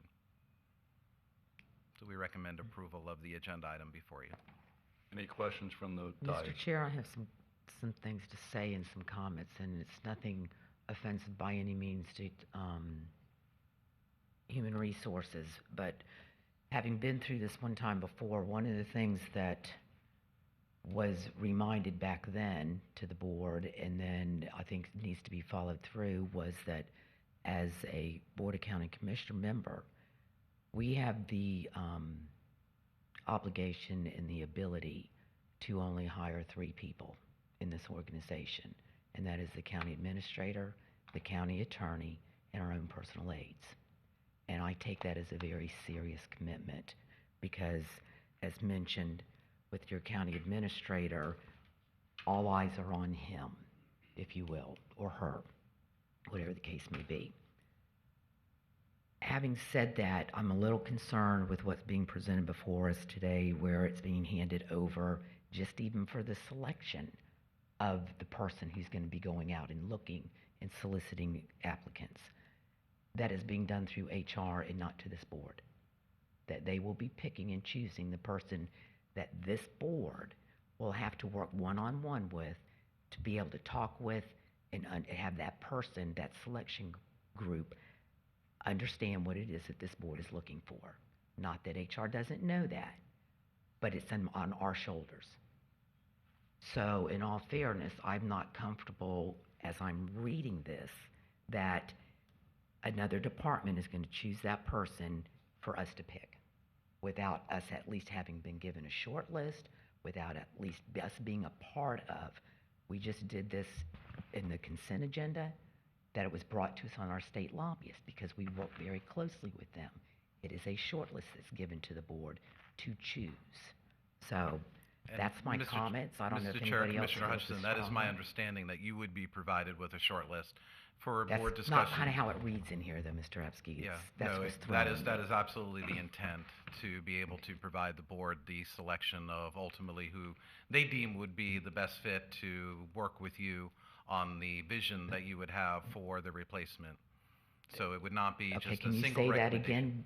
Because I thought you just said again what I'm against. You just said that you all would bring. My understanding is that the solicitation would be to provide you with a list of the most viable, to be able to have you deduce from that whom you would believe would be the best choice to work with this board. It would not be a single recommendation, but a short list of those with the board's discussion.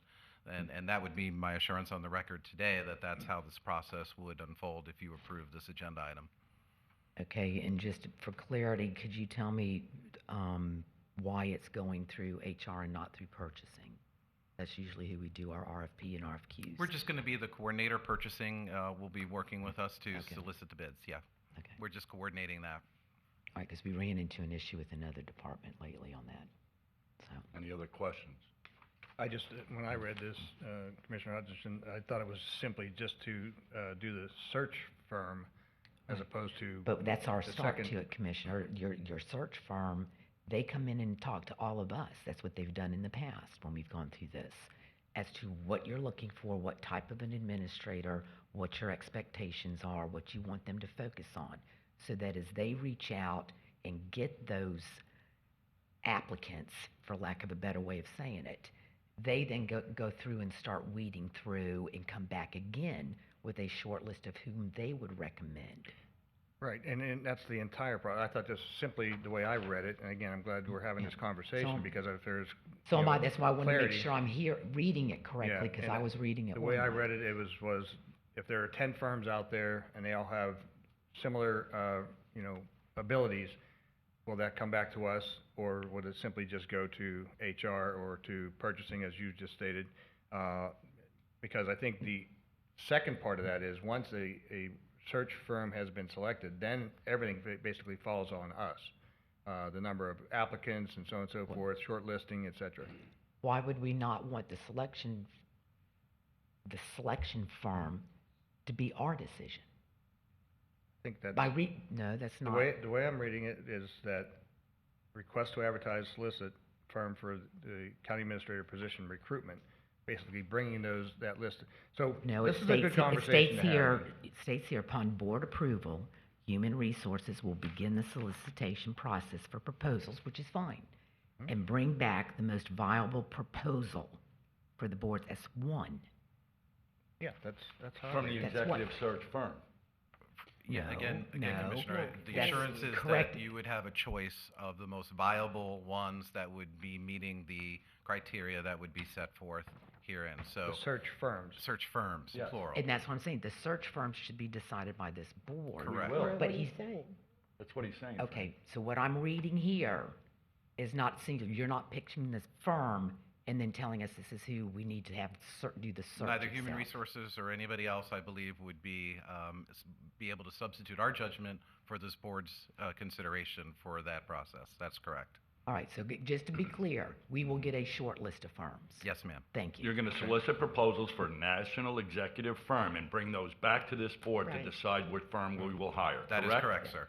Okay. Okay? My question goes back to that one Understood. sentence. And we This gotta is a good clarify. conversation. I'm glad we Yeah, had no, this it- conversation, very because I important read it decision differently we're than you making. did. Well, no, so. because I read it the way you did actually at first, and in speaking with Mr. McIntyre, then I had said I was gonna get with them and say, I wanted the list of anybody that had submitted, because I felt it was the board's decision on what firm we were gonna hire. Mhm.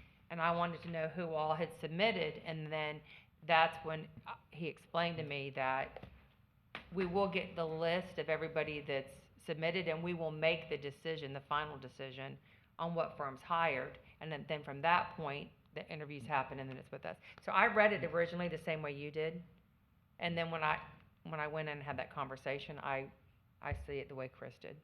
And I was gonna say, before we were done and voted on this, I wanted to make sure we were gonna get the list of all applicants that had submitted for it. Yeah, Okay.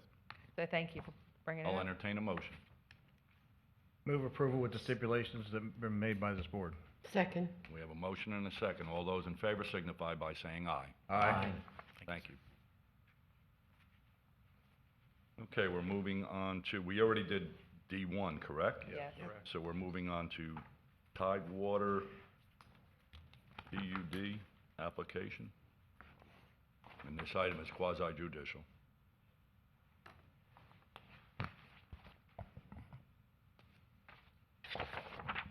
You want disclosures first?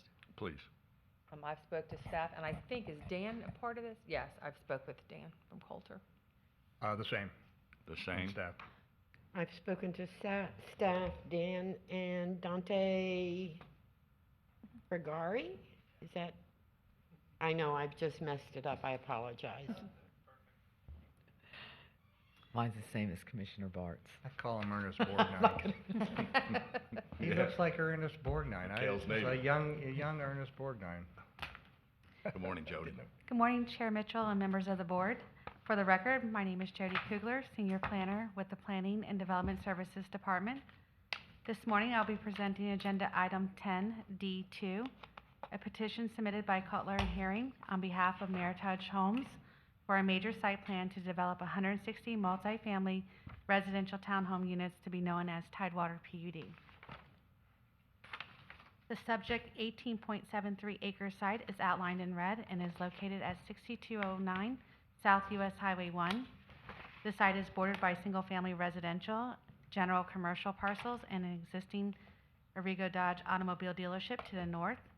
To the west, the site is bordered by an existing single-family homes and vacant single-family residential zone parcels adjacent to an open space area. To the south of the subject parcels is a vacant commercial area, small commercial outparcels to the southeast, and borders South US 1 to the east. The designated future land use for this subject parcel is mixed-use development. On August 9, 2022, this board adopted Ordinance 2022-25 to amend the adopted comprehensive plan future land use map from residential medium, residential urban, and commercial to a mixed-use development future land use category. The 16.37 acre subset of the subject site is zoned planned unit development. The 2.5 acre outparcel located at the northeastern corner of the subject site is to retain a commercial general designation. On August 9, 2022, this board adopted Resolution 2022-138 to amend the official zoning atlas from residential single family and commercial general zoning districts to the planned unit development. The project is designated to improve the project perimeter, creating strategic yet aesthetic buffering between the residential neighborhood and the adjacent US 1 right-of-way. This will promote active pedestrian transportation such as walking and cycling, as well as recreational usage of the perimeter sidewalk. The internal sidewalk network will ensure residents within the planned development also have access to exterior sidewalk systems, ensuring potential for people to walk to and from the future commercial parcel along the US 1 corridor. Access to this site is proposed via one-way right-in and right-out driveway connection on US 1. The proposed right-in, right-out driveway will be supported by a southbound right turn lane to support safety, as ingress turn movements will be offset north and south of the proposed right-in and right-out driveway.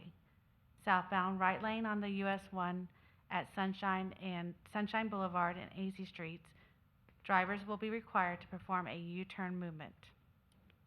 The applicant is proposing to replace the existing 4-inch sewer line with an 8-inch sewer line for approximately 5,121 linear feet of sanitary sewer force main located on the west side of US 1 right-of-way, which connects to the existing Fort Pierce Utility Authority manhole. This new sanitary force main will be able to serve undeveloped and underdeveloped parcels south of Midway Fort Pierce Utility Authority system limits. The final site plan depicts a total of 22 buildings with an option of 2 different floor plans. 14 buildings with 2 floor plans, 8 units, 3 bedrooms, and 8 buildings with 6 units with 3 bedrooms. The finished front facade will be natural gray exterior color with 1 and 2 car garages and shutters with shingle roof and paver driveways. The maximum height will not exceed the allowable 35 feet. The major site plan conforms to the standards of review set forth in St. Lucie County Land Development Code, Section 11.02.07, and is consistent with the goals, objectives, and policies of the St. Lucie County Comprehensive Plan.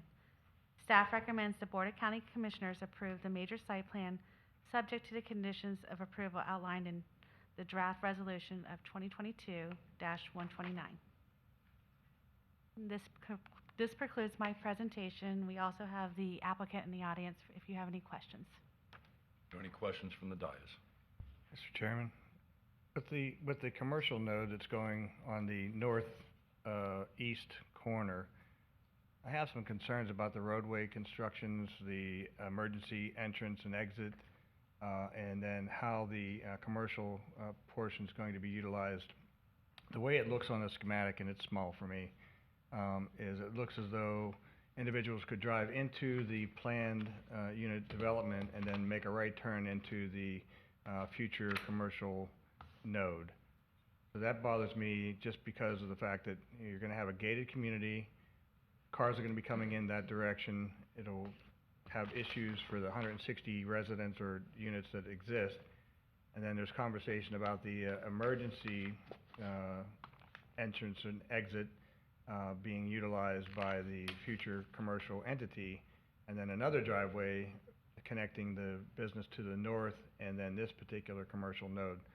So I'm still not clear on how that's all going to work. And then I also have the issue with the actual intersection or not an intersection with a lighted situation. We had that conversation last time it was here.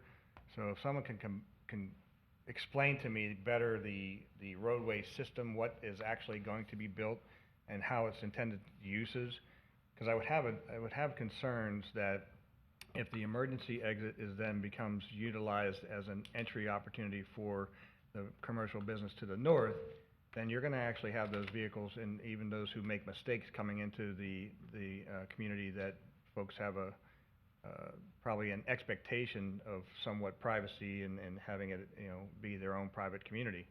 So I'm really concerned about how the traffic movement is going to go around the commercial elements.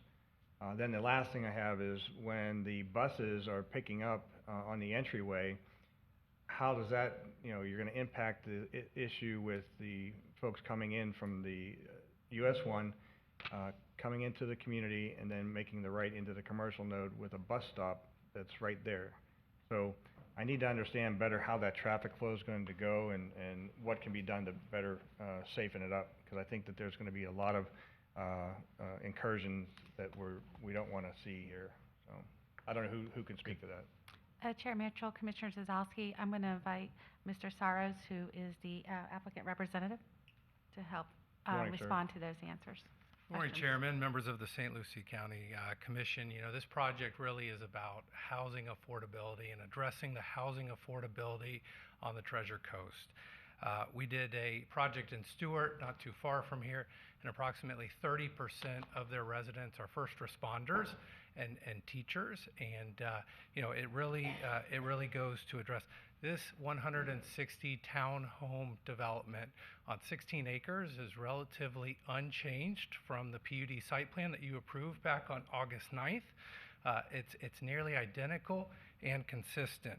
One of the public benefits that Meritage is bringing with this project is the extension of the force main over a mile long, and it's upsizing that force main from 4 inches to 8 inches.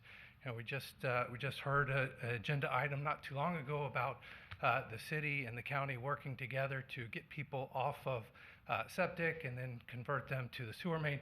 This is another great project. You're going to see increased commercial activity surrounding this project with the upsize in the force main. It's going to increase the residential density within this area. So we're very happy to do that with the county and work with Fort Pierce Utility Authority to extend that force main to the project site.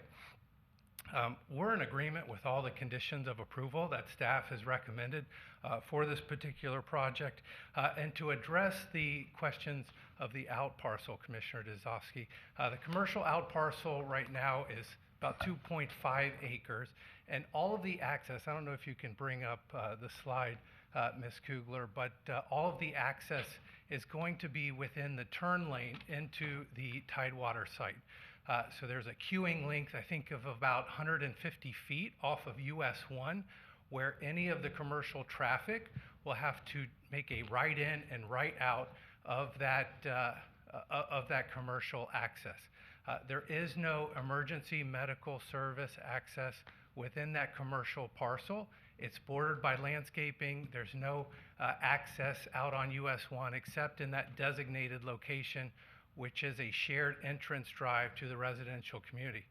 You'll notice that the privacy gates are located further back from that access into the commercial drive, so there won't be any conflict with commercial patrons and residential patrons. And I do want to point out that we think the user for that commercial parcel might be Arrigo Dodge. They've already submitted a pre-application to your staff. They want to use it to have extra parking for their facility. So in that circumstance, there'd be less traffic coming and going from that parcel. So we're working with FDOT right now to secure those turn lane improvements. We're adding a connection to US 1, so that's going to remain unchanged from the original site plan. And hopefully that addresses your concern, Commissioner. Not at all. Okay. Sorry, Dan. I mean, first I want to recognize the developer who has come to this community with a position of being a community partner, and I appreciate that. I appreciate the additional access to sewer for this particular community. But what I have a problem with is first of all, the driveway. You have the bus location just to the west of the entry point to the commercial node to the north. You have the call box that is right there at that section. You say you have 150 feet to queue, but if you have a bus there, you have somebody lining up to do the call box, and then you have cars going into whatever the commercial node is going to be, in and out of there. Now you have a significant issue with the fact that what if they come back south out of the commercial node? Now they're right in the middle of the queuing line, and then they have to make the left on the Wingate lane. So that's a problem, first and foremost. And then the other is, if it's just for parking, why wouldn't the proposed business stay on the north entry point, connecting the two business locations together? I mean, it may change. It may not be that particular entity.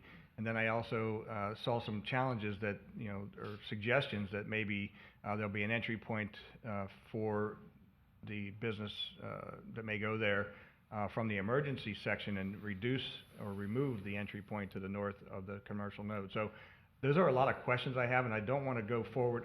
I want to be able to be helpful and approve this, but my bigger issue is what is going to come for those folks that you're talking about, the first responders, the teachers, the nurses, and so on and so forth, in the way of really trying to get in and out of their homes.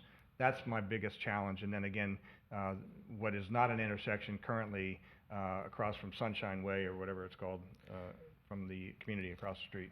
Great comments, Commissioner. And I think it's important to note that the commercial site plan will have to come back before staff for approval. That's not being submitted with this application. So if it is Arrigo, if it's some other use, at that time, staff would review that site plan application and deem it appropriate or not appropriate for it to move forward. And I think at that time, Commissioner, if it is Arrigo, I think it does make sense for Arrigo to provide that cross connection, which would thereby, warrant the one that we're providing on our site plan is really unnecessary.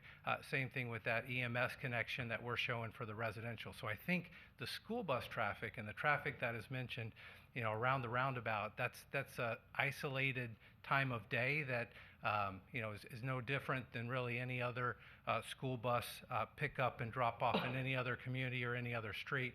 And we have looked at it from a circulation standpoint, making sure that the call boxes are corresponding with the queuing length and providing the separate turn lanes. So I do think that the townhome community is designed in a way that functions.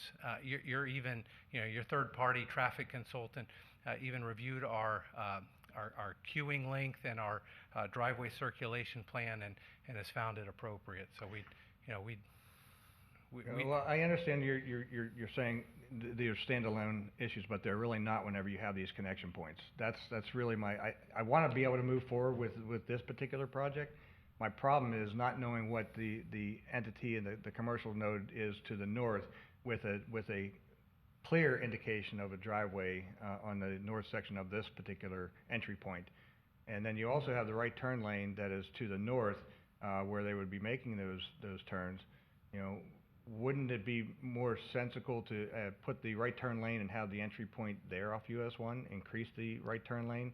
So I'm having a problem with moving forward with this simply because the way it is currently designed with the entry point coming right out of the middle of the opening for the actual residential community. If it was a strip mall, or if it was restaurants, or if it had something where people could walk to it, et cetera, that'd be a different story. But if it's just going to be a parking lot or some type of Arrigo Dodge extension, I'm just having heartburn with it. I'd like to move this thing forward, but I really have problems with the connections of the commercial node. Mr. Chair, could Commissioner I Hutchinson. interrupt and see if Please. I can help out? Commissioner Zadowski, and I'll have to go to the county attorney and planning, but I understand your concern, so I don't know, is it possible, since they're putting it in on their plan, to just leave it closed and let, when Arrigo Dodge or whomever does Right. the commercial, when they come forward, then it does become a standalone? Is that possible? That's number one question. And number two, Commissioner Zadowski, I heard your comments loud and clear in regards to the Easy Street and the U-turns and stuff there. And I've brought that up several times on other ones, including this one, when we first approved them.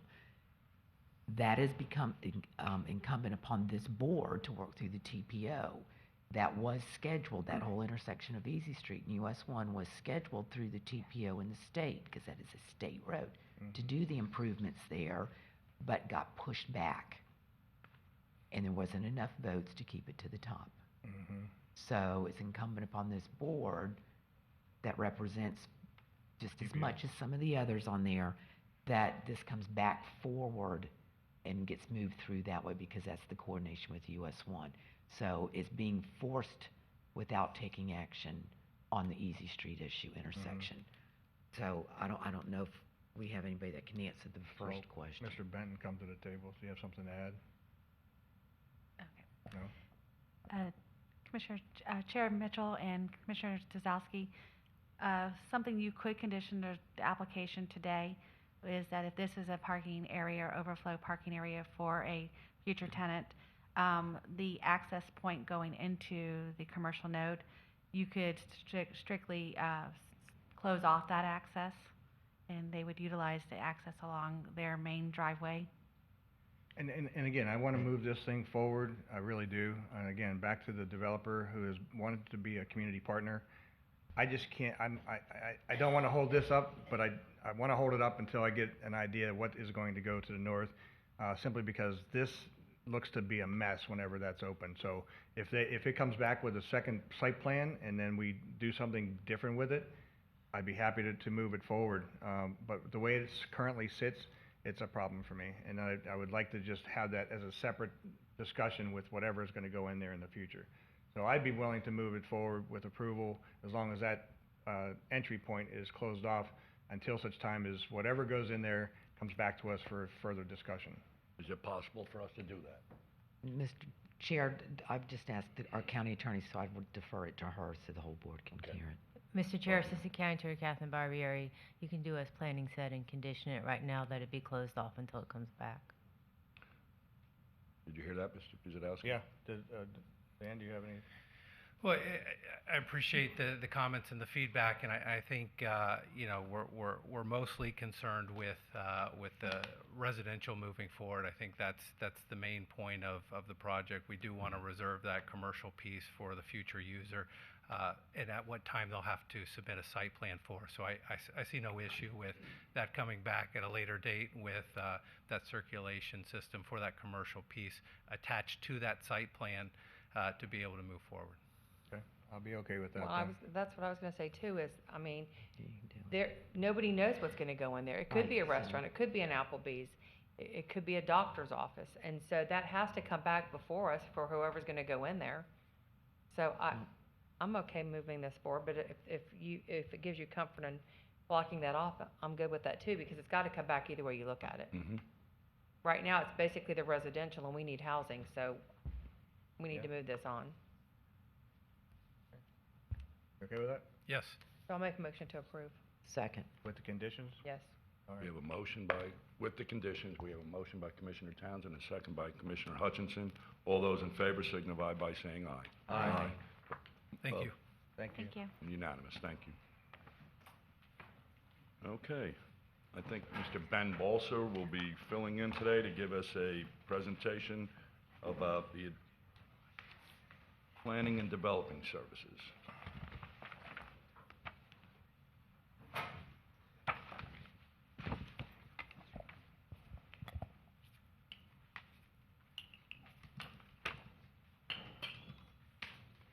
Good morning, still morning.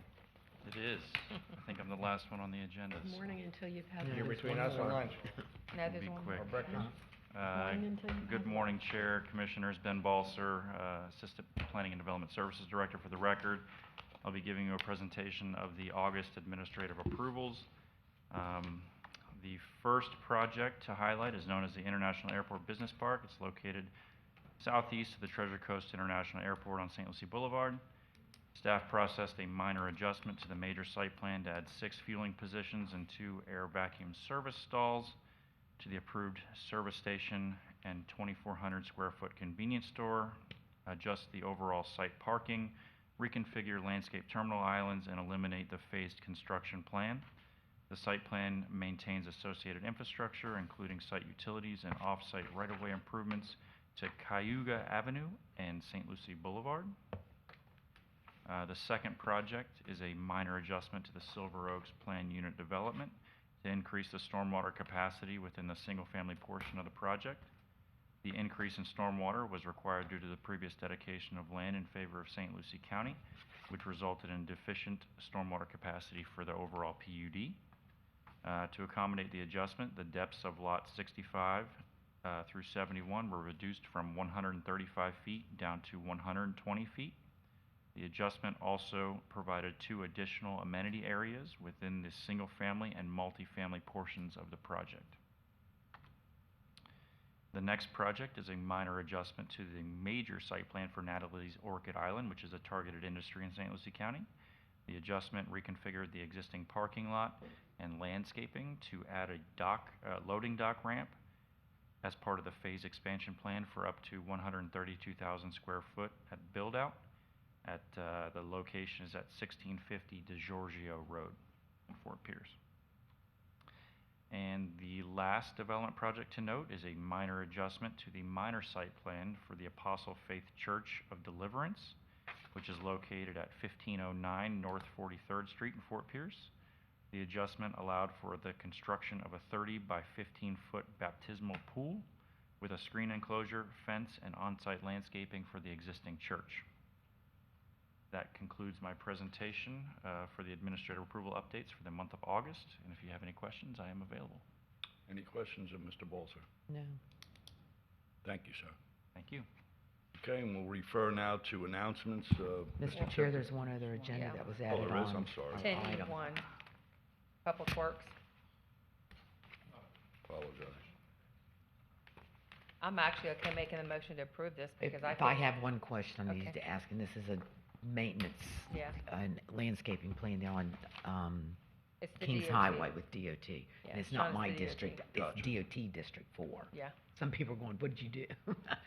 Mr. Zarelli, I know, and I don't have a problem with this moving forward, but what I'd like to see, or if you could verify, is DOT planning on putting lighting along that entire strip, or do you know?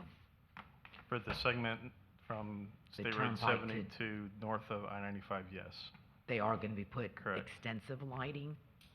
Because It's the typical lighting that they put up. It's the LED lights, the illuminators. no, I'm not asking for pretties, I'm just asking for part of, but it's gonna be consistent throughout that entire stretch. The reason why I'm asking on the lighting part, because I know it'll be lit up there at the Turnpike and Okeechobee Road, and it'll also be lit up down at the Orange Avenue area. We've got several different intersections that come into play, Pecos and so forth. There's a lot of new proposed development that will be coming through there, including our own research configuration out there.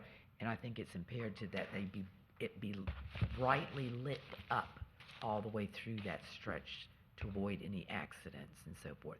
So I don't know it yet, so if you could just verify We will. what they're putting up there. Yeah, typically the intersections require more lighting than the stretches. Okay. But yes, we can verify that. All right, thank you. So motion to approve. Second. We have a motion and a second. All those in favor signify by saying aye. Aye. Motion carries. Mr. Now- Chair, before we Yes. do announcements, I have a question. Sure. I need to ask if there's 2 lots that are in discussion being sold over by the boat ramp. Can that be added to an informal meeting for us to have more conversation on those? Sure, can you just give me a little bit more information on that? There's conversations where there's 2 lots that the county has. They- Overflow, over- trailer The overflow traffic over by the boat ramp by 10A Bowie? Yes. 12A Bowie? And I don't know exactly where we are with everything on that. I know there's conversations to have them sold to a private person. So I'd like to have more conversation with that, so if we could have that in an informal meeting. We can certainly do that. Just for your information, the sale and that project has received another 6-month extension. Okay, And so there is going to be time for that conversation. thank you. All right. Moving on to announcements.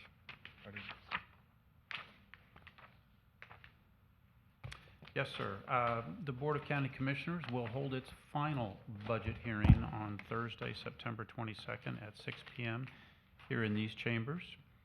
As was mentioned earlier, the U.S. National Firefighter Challenge Championship will occur on September 22nd through the 24th at the Bacchus Gallery and Manatee Center parking lot.